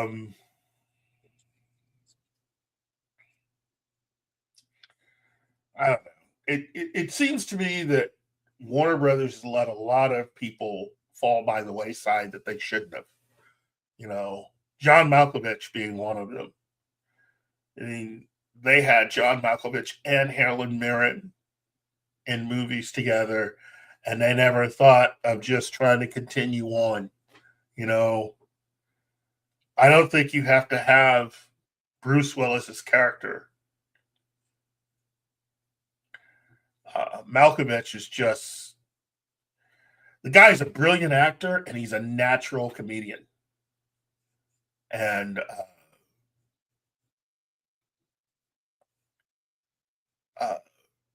for me, he started showing signs of that with Hitchhiker's Guide to the Galaxy. And it sort of extended into Red and Red 2 and all that stuff. Being John Malkovich is also a good example of that. Great sense of humor. But the dude is just, he's just naturally funny. You know, that would be a different kind of Highlander movie if he were Ramirez. It'll be funny. Yeah. And I mean, Ramirez has this, is supposed to have this sort of enlightened feel to him. Yeah. But, yeah, you know, I think Malkovich would take that way too. Malkovich, I don't know. Malkovich does better unhinged. Yeah. Well, than he does just straight funny. His character of Marvin in the Red films are just, he's my favorite part of it. Next to Victoria, played by Helen Mirren. Those two are my favorite characters in the Red movies. And I've often said it would be kind of cool if Warner Brothers were to get off its ass and use what they already have. You know, you've got Helen Mirren, you've got John Malkovich, add in Mary Louise Parker and possibly Carl Urban, and you could combine that with the cast of The Losers, and you've got something.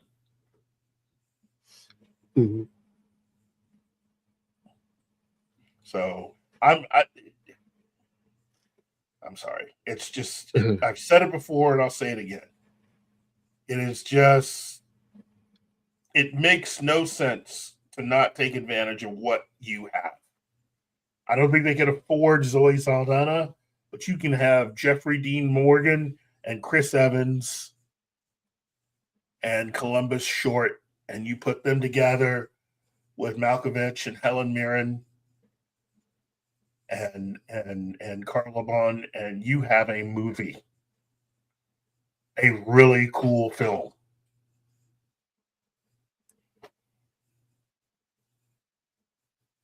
Let's see. Doesn't Lionsgate still have the rights to Red? That's a good question. That is a really good question. They may have the film rights to red.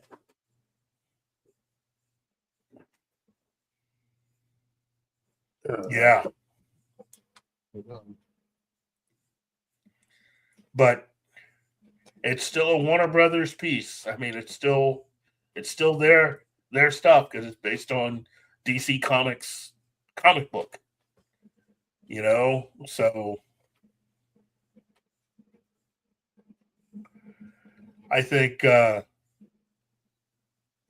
Summit still holds it according to everything, which is part of Lionsgate. Yeah.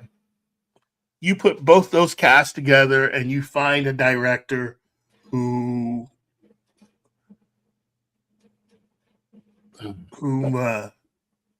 would be perfect to put them together with, that could provide the kind of environment that would allow them to basically do what they need to do. There's not that many directors that could do that. Excuse me. Man. Excuse me again.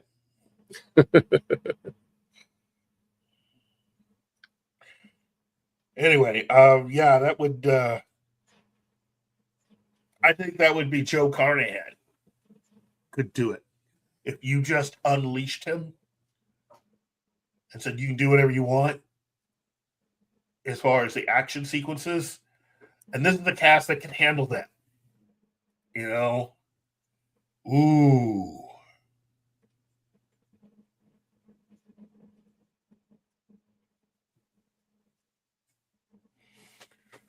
So now The Losers was released by Warner Brothers, so issues there. Yeah. Well, both are based on DC Comics. They are both DC comic book movies. It's like I've been saying for years.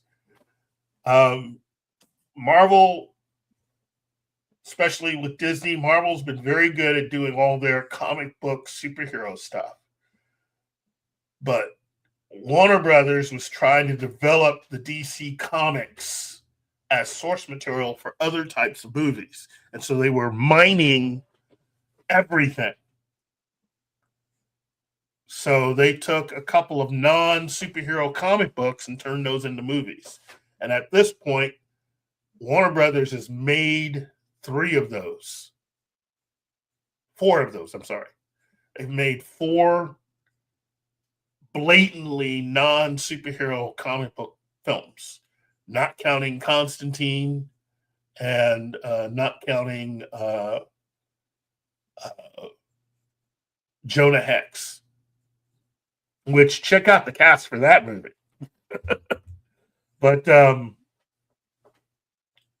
so that's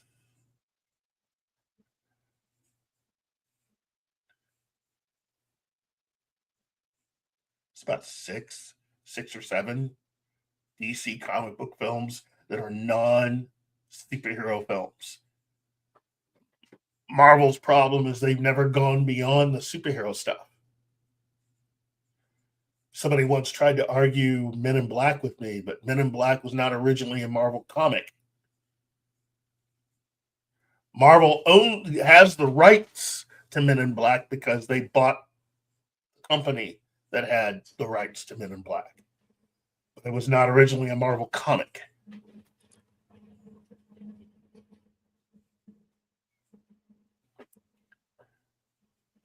But everything Marvel's released has been squarely within the superhero genre. And they've never really tried to go outside of that, which I've said for a long time that maybe it's time for Marvel to start exploring that stuff. That's Marvel's biggest problem. They've been way too focused on their superhero stuff, and they've never really focused on their non-superhero Marvel comics.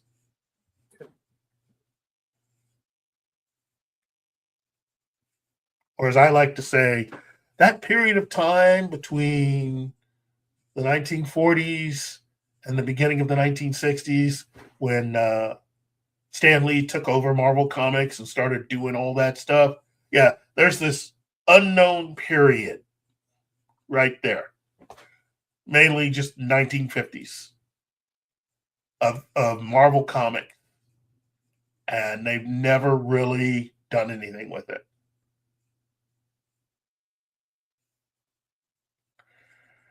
Yeah, well, Marvel not only has Malibu, they also have CrossGen. All those CrossGen comics, some of that stuff is really interesting stuff, and they haven't done anything with it, which means Disney has done nothing with any of this stuff. Disney has it all. They could do something with it, and they don't. But they don't. Say what? But they don't, right? Just agreeing with Yeah, you. they don't. They don't at all. And again, it's like I said with had it not been for the woman who directed the Eternals, they wouldn't even be doing anything with Buffy right now. They'd just be sitting on it. Think about that.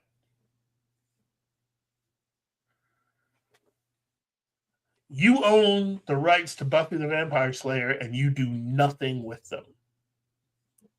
Which is a shame. And it's more than a shame, it's criminal.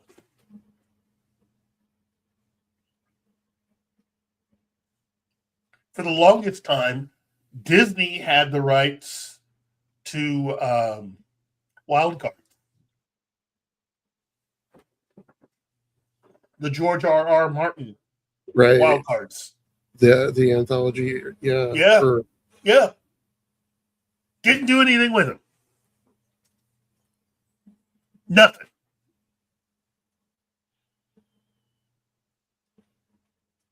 They just sat on it.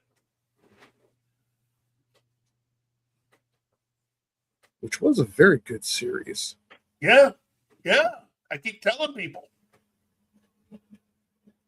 Now, I remember when it first came out. I'm not sure if Disney still has the rights, though. That's the thing I'm not sure of. I think somebody else may have gotten the rights to the wild cards. And if you're out there, you need to get off your backside and do something.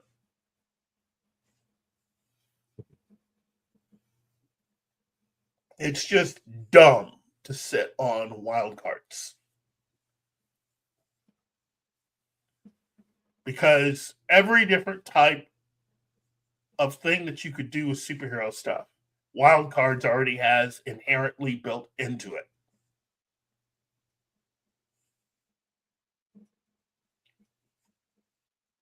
Space adventure, sci-fi type of action, superheroes. It has alternate history, which is now becoming big. It has just all kinds of stuff. Comedic stuff, tragedy, romance, all of it is in there. All of it in Wildcard. And that's just the first 2 books. Mm-hmm. The third book, Aces High, my God, they have an action sequence in there that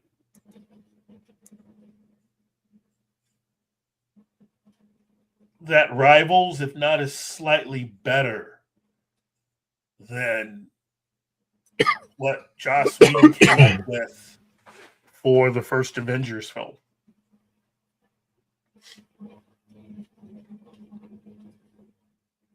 The entire third act of Joss Whedon's Avengers kind of is reminiscent of the major action scene for the book Aces High. Wild Cards. I need to revisit that series. A lot of people need to. I highly recommend the first 2 books. I tell people all the time, if you want something new that you can then look back on and go, wait a minute, The Boys, the MCU movies. You can start thinking of all these films and stuff that have used stuff that you've seen, read in these books. And I think the first book in this series came out in the 80s. It did. I remember reading it in, God, was it in the Air Force or in high school? I remember it coming out. Because I think one of the most intriguing things about it is the idea that not everybody gets good powers. You know? Yeah, that's the thing about it. Not everybody has really good power. In fact, the way it's described in the first book, you know, you initially are thinking, well, the lucky people are the ones that didn't survive. You know, part of it is kind of like The Boys, and also The Boys mixed with something like the remember the comic Powers about the former superhero that loses his power and becomes a cop. I don't remember that one. I don't think I saw that one. Oh, dude, yeah. There's actually a movie. I think you might be able to find it. Wink, wink, nudge, nudge on the Tube of You. And I think the comic itself was just amazing. But it's everything mixed into one book that was overseen and edited by the guy that gave us Game of Thrones, which he also released. I think Game of Thrones he released just before this. So he started A Song of Ice and Fire first. And then he published that one first book in that series, and turns around. And since he didn't really, quote unquote, write all of it, it's all really a bunch of different authors. Okay. Do you remember a game called Champions? Yes. That's what it is. A bunch of authors who are playing champions. And they turn the characters that they were playing in this game into the basis of what they used for Wildcard. And so each chapter is written by a different author who was basically basing it on the character they played in the game.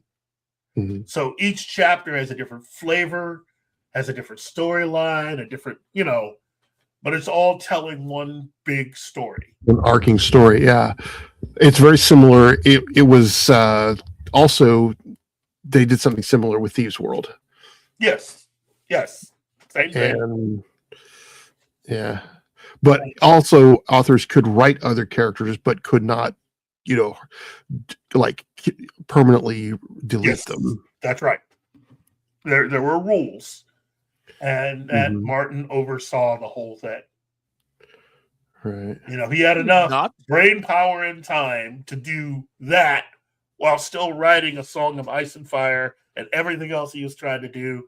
And yeah. It's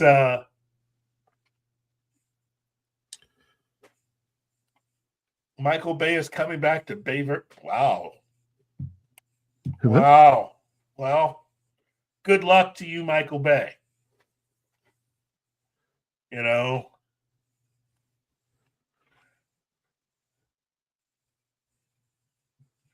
Yes, they are.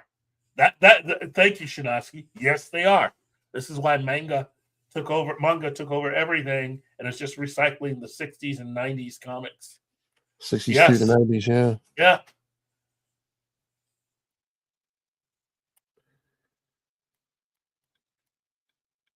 Yes.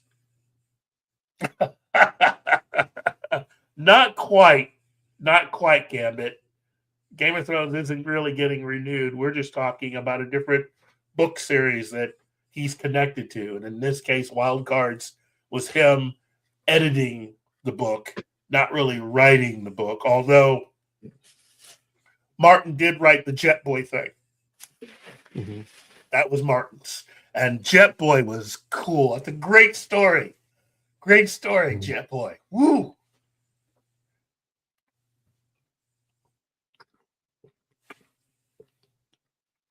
But yeah,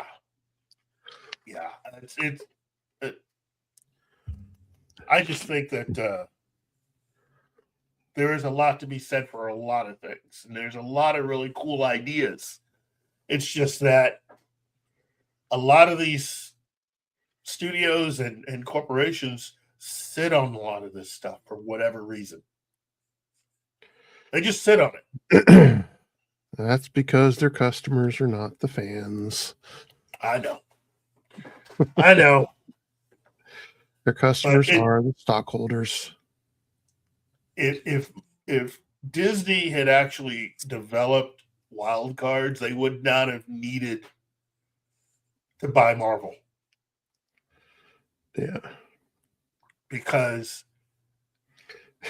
having wild cards would have combined everything, and they would have owned it and done it at a time just before HBO would have gotten the rights to Game of Thrones.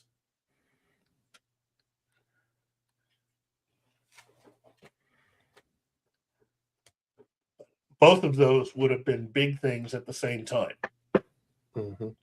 Because wild cards isn't like, it's not a superhero version of Game of Thrones. It's more of an anthology series of different characters and situations and storylines, especially Croyd. Croyd's storyline, I really want to. It's cool, but it's sad. But you want to see how it ends, you know.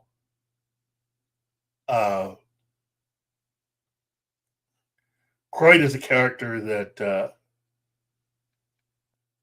story of I think he's like 11 or 12 years old when everything hits. And it's the story of a little boy who winds up with a power that, from a little boy's point of view, gives you all this really cool stuff.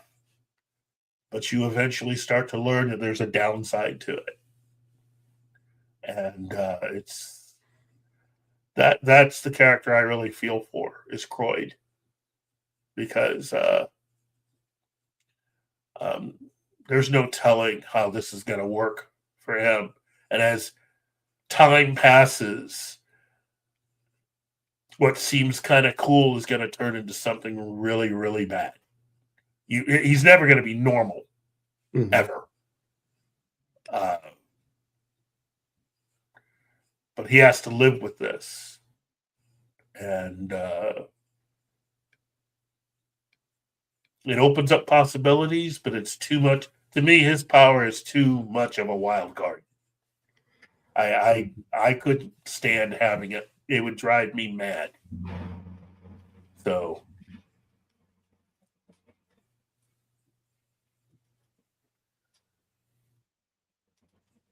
but yeah, I think my favorite story overall is Jet Boy. So, I think the biggest tragedy in that whole thing is Golden Boy's whole story.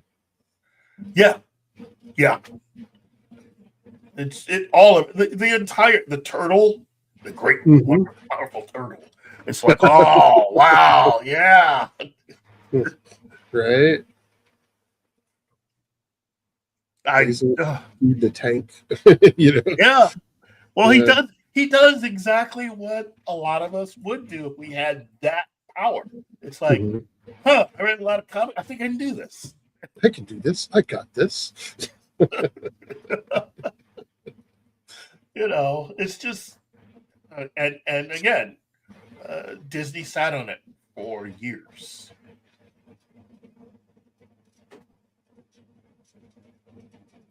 Sat on it the way they sat on Buffy. You know, I mean, again, I get it. Marvel was making you guys a lot of money, but here's my whole thing. Why put all that pressure on Kevin Feige and Marvel when you could develop other things that could also bring you in money? That's what I never understood.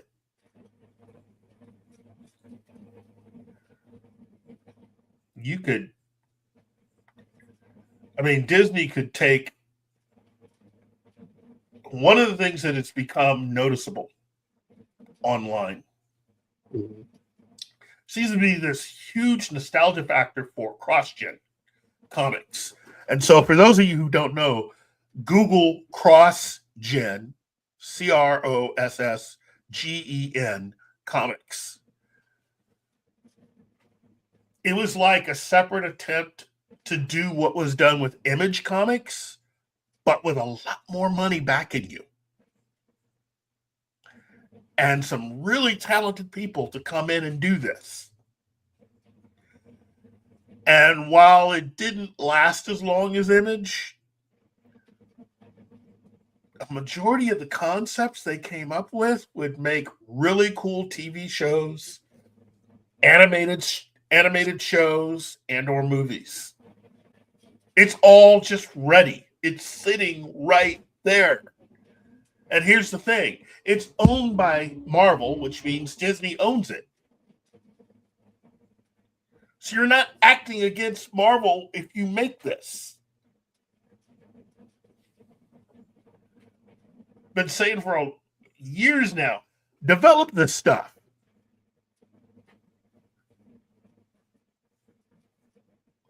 Just go out and do it. Another good one is Malibu. Malibu has had a lot of really good stuff developed.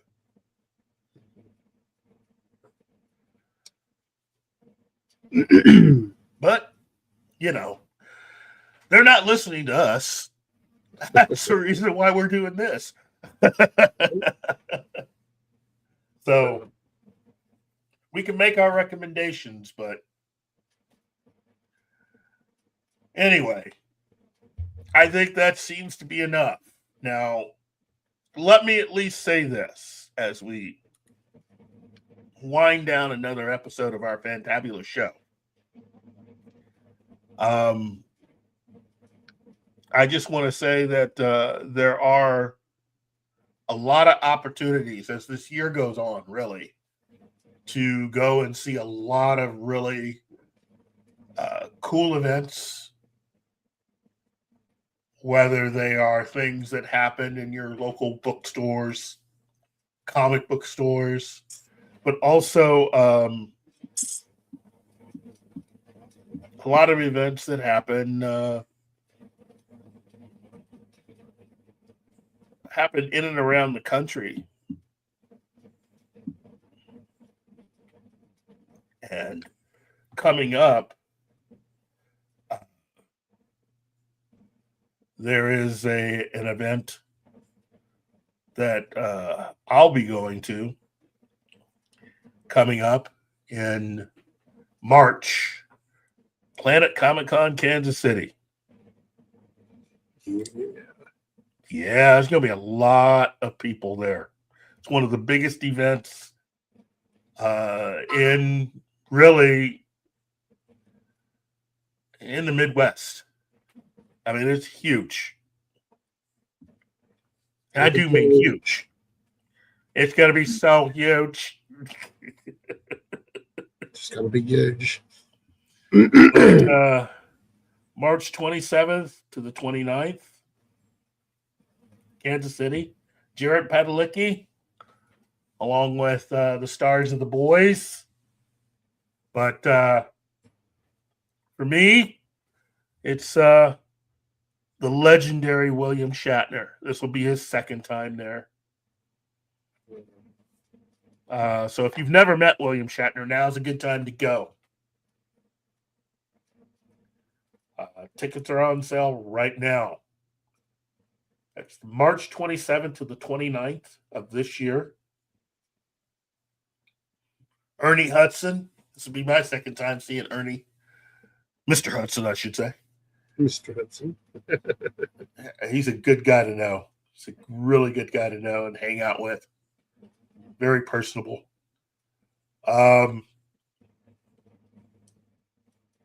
It's this entire show is just so much fun. You can bring the entire family, or you can just show up, and it's going to be kind of weird seeing members of Iron Maiden there. They're going to show up this year. I know, right?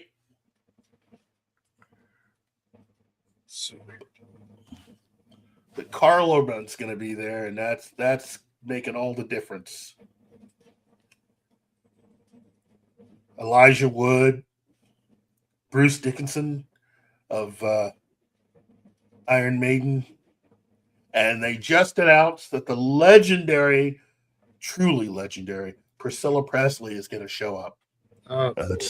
I know, Priscilla Presley, a woman for whom I have a lot of questions. You know,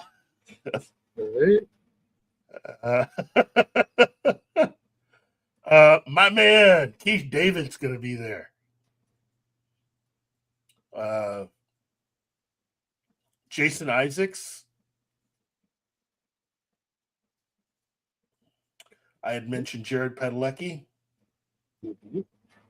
Peter Fancinelli from the Twilight films. Kevin Lutz, also from the Twilight films. Maggie Grace from the Twilight films and from the series Lost. Laz Alonso from The Boys and from Avatar.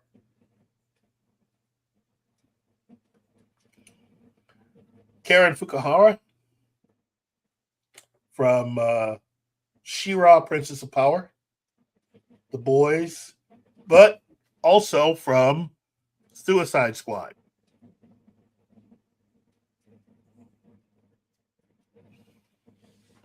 Those of you who enjoy the original Suicide Squad with Will Smith and all those guys, yeah.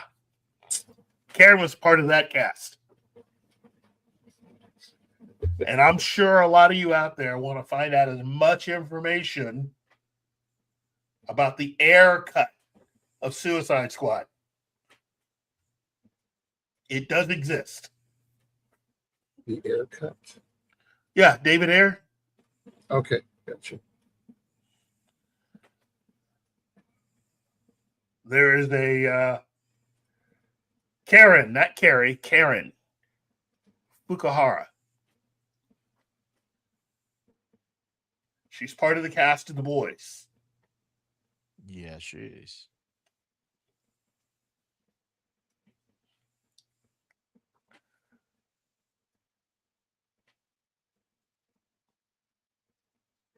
Wow.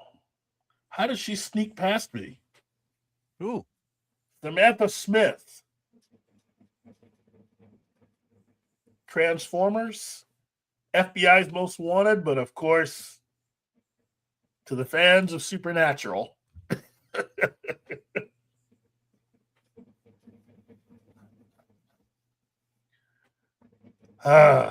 She will always be the Winchester brothers' mother.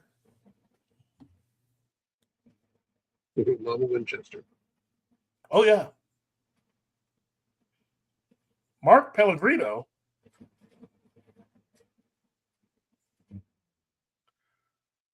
From Dexter, Supernatural, because, you know, he played the devil.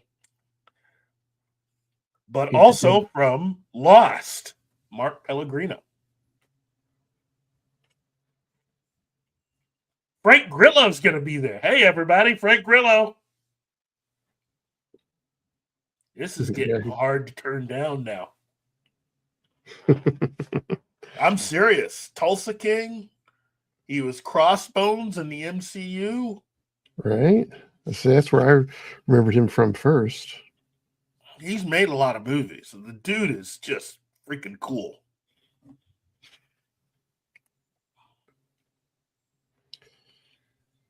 Garrett Hudlin.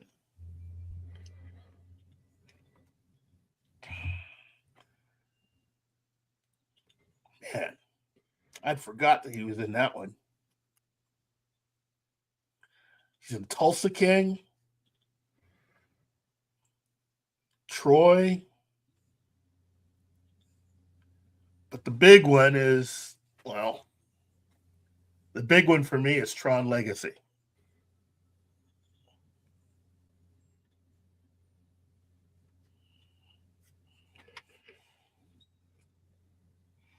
because he was Sam. He was Baby Flynn. Oh, Fam- that sounds. That Famke sounds so. Jensen of X-Men and Pierce Brosnan's first Bond film, GoldenEye. Famke Jensen was in that. Oh, shit. Famke Jansen's also, of course, the first Jean Grey. Well, yeah, Marvel films. the X-Men films. Yeah. Ah, yes, the man himself, Carl Lumley.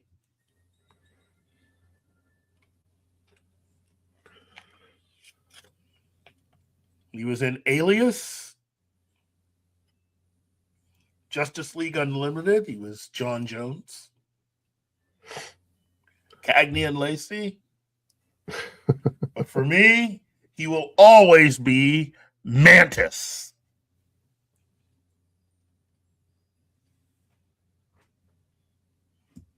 That's what I'm talking about. Mantis. Yeah. You know, baby. You know what I'm talking about.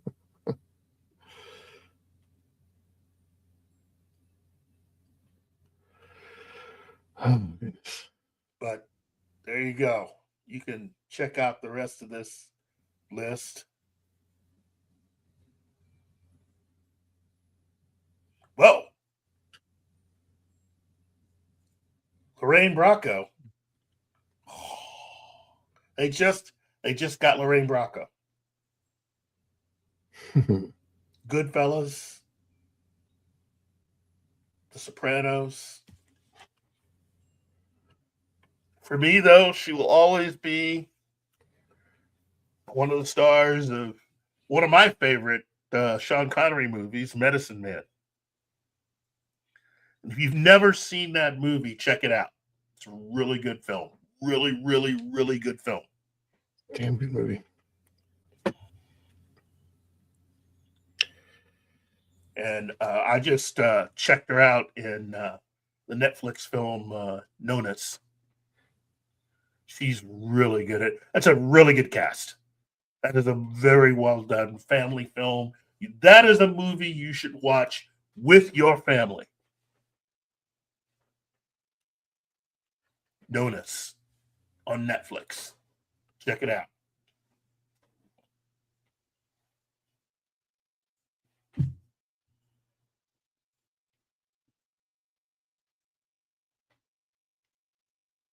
Oh, and the man himself, Chris Claremont, returns to Planet Comic-Con. Oh. Yeah.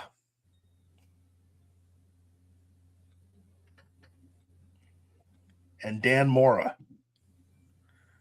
Dan Mora is one of those artists that his work is just, it makes you feel good to look at his work. Hey, Real Popcorn Geek, I agree with you. I wouldn't mind a Mantis reboot if done correctly. Unfortunately, you couldn't get away with making a Mantis reboot because the political climate, current Hollywood would not allow that to get made. They just wouldn't. Sad to say.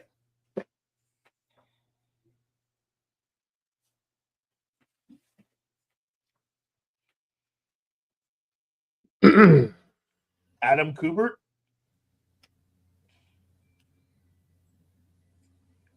Wow. Kevin J. Anderson's going to be there. Author. Jeez.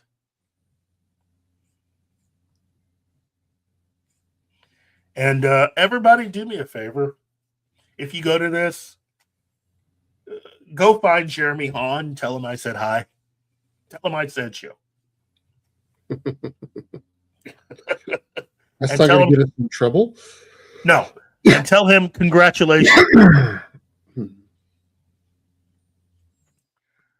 One of his comics is now a TV series on FX. So he just hit it out of the park, everybody. He's the guy behind The Beauty, or one of the guys behind the comic book that inspired the series The Beauty. Mm.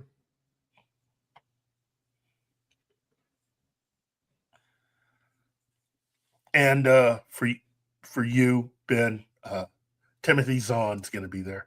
Oh, okay. Yeah, one of the, oh man, Zahn's contribution to even Star Wars just alone is legendary, much less everything else he's written. Yeah. Is that the one in Kansas City? That is the one in Kansas. It's not just a Kansas City thing, it's a whole Midwest thing. Right. But the size of the event, the number of people, Kansas City just allows Planet Comic-Con to take over downtown nowadays. When they first started, they were like one event held in this one place, Bartle Hall. And they gave them, they were allowed to have maybe 1/4 of that event space. Mm-hmm. They now run the entire event space. Everything. They just the city just sort of gave it to them. It's an example of an event that has the ear and the eye of the people that run the city, especially the mayor, whom right around the time that certain personalities started showing up, the mayor of Kansas City became someone that became very friendly with the event. You know. But it's a good event. Oh, also, one last thing. Let me put this out there.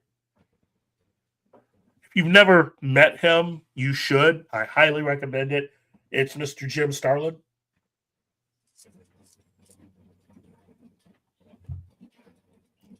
Legendary writer, artist, author, and in my opinion, actor. Because he's actually in at least one or two of the MCU films.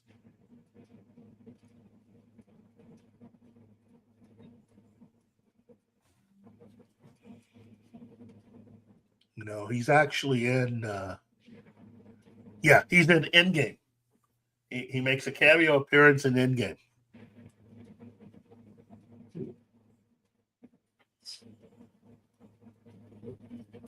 Oh, I did not know.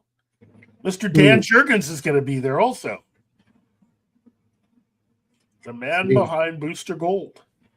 Ah, okay. But also the death of Superman. Making him one of the people that created Doomsday.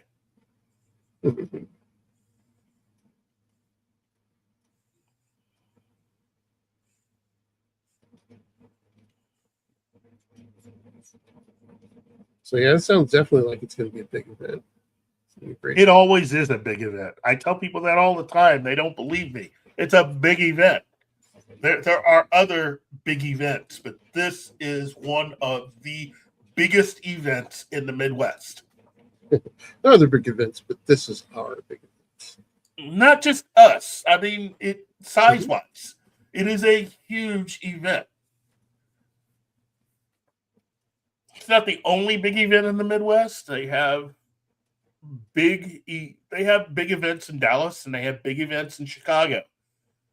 This event has been around, and it has entertained a lot of people, brought in a lot of guests. 20 plus years, over 20 plus years.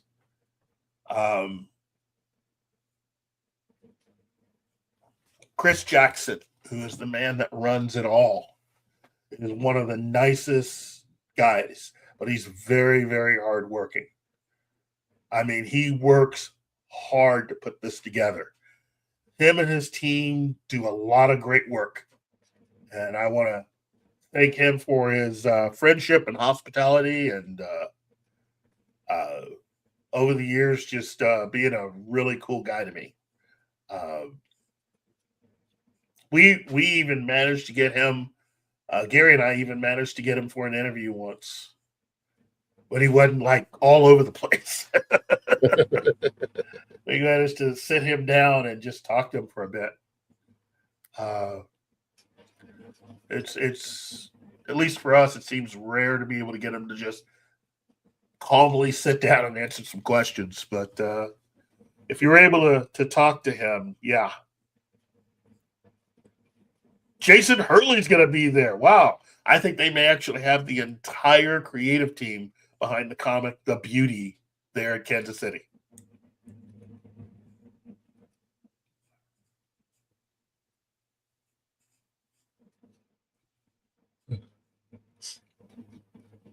Yeah, I think they're going to have the entire team.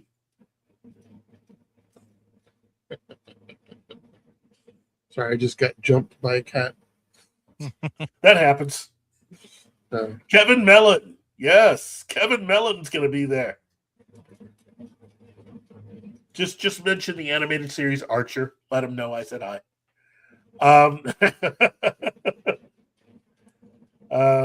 Also, Vampire Diaries, Black Lightning, Hit Monkey. He worked on Hit Monkey? Jeez. Well, okay. There's going to be a lot of people there. You know, wow,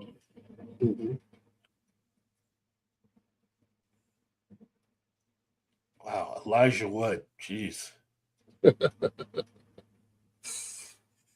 Yeah. Man, Elijah Wood, it's like he peaked in Lord of the Rings. To me, I don't know.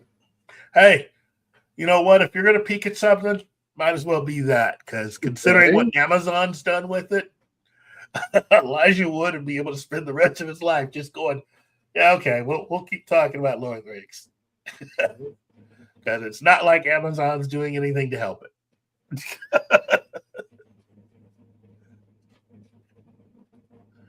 There's just absolutely just nothing going on there with Amazon. But yeah, there's a lot of personalities, a lot of people. A lot of really cool creators. There's a way more than what I've already talked about. But just Google Planet Comic Con Kansas City. You'll see everything you need to know. Just remember, if I were you, I would go ahead and look into it right now. March 27th to the 29th. It'll be worth your time.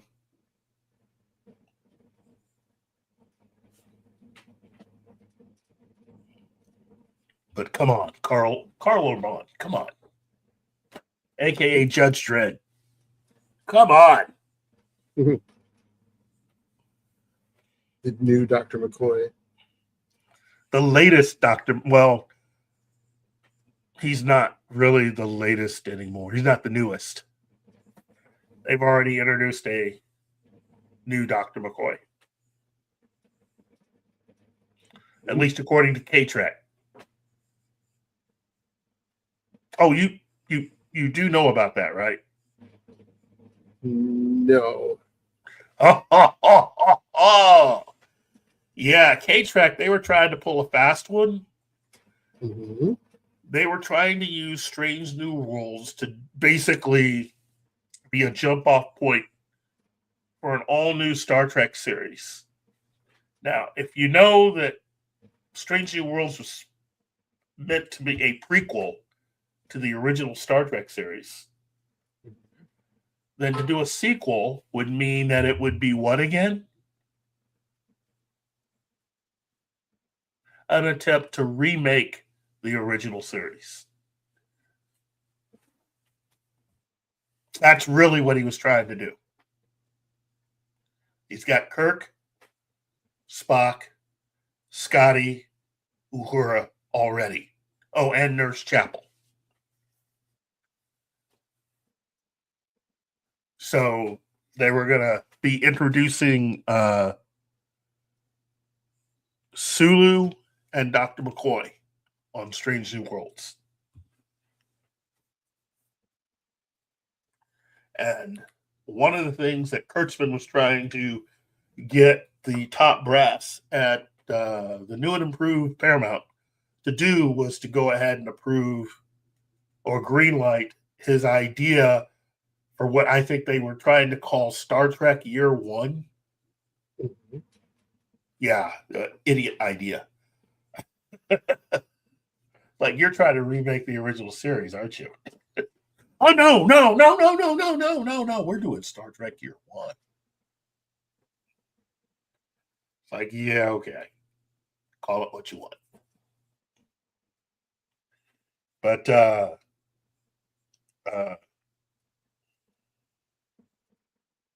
yeah, that was that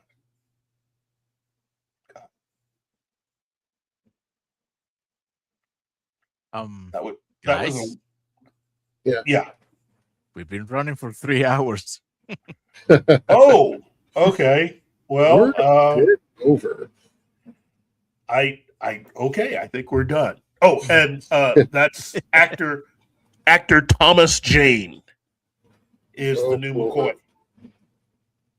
Okay, I could. Uh, I that don't know. that could work, but Mm, I mean, Carl Urban is still available.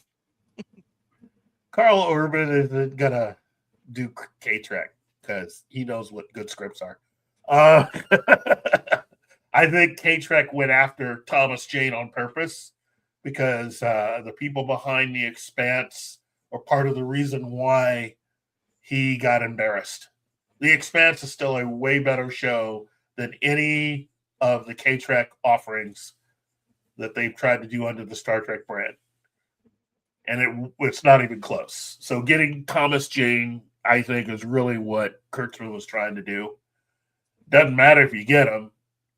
It's just the quality of the scripts that you present. So there you go. Thomas Jane's a great actor, great character actor.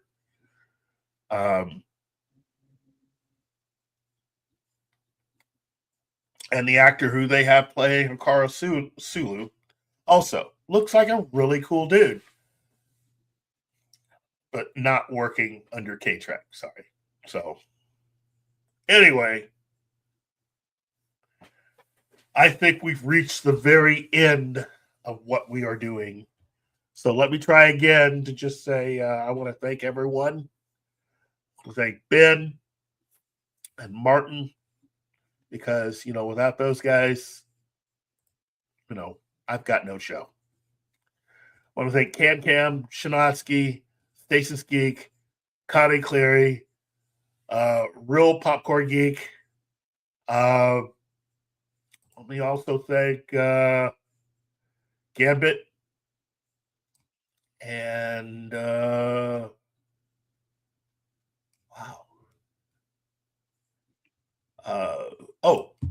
I also want to thank Gary and, of course, the lovely Anima and Andy Morrow. And of course, all of you out there. Again, I'm a very lucky guy that I get a chance to do this with all of my friends for you out there to do this. So thank you for joining us. Hopefully you'll join us next week. And don't forget to like, share, subscribe this show and any of the other shows that we have here on the Pop Culture Minefield network. And remember, always take time out to be a better geek than you were yesterday. And don't forget, Planet Comic-Con, Kansas City. Hope to see you there. Thank you, and see you next time. See ya. Bye, everybody.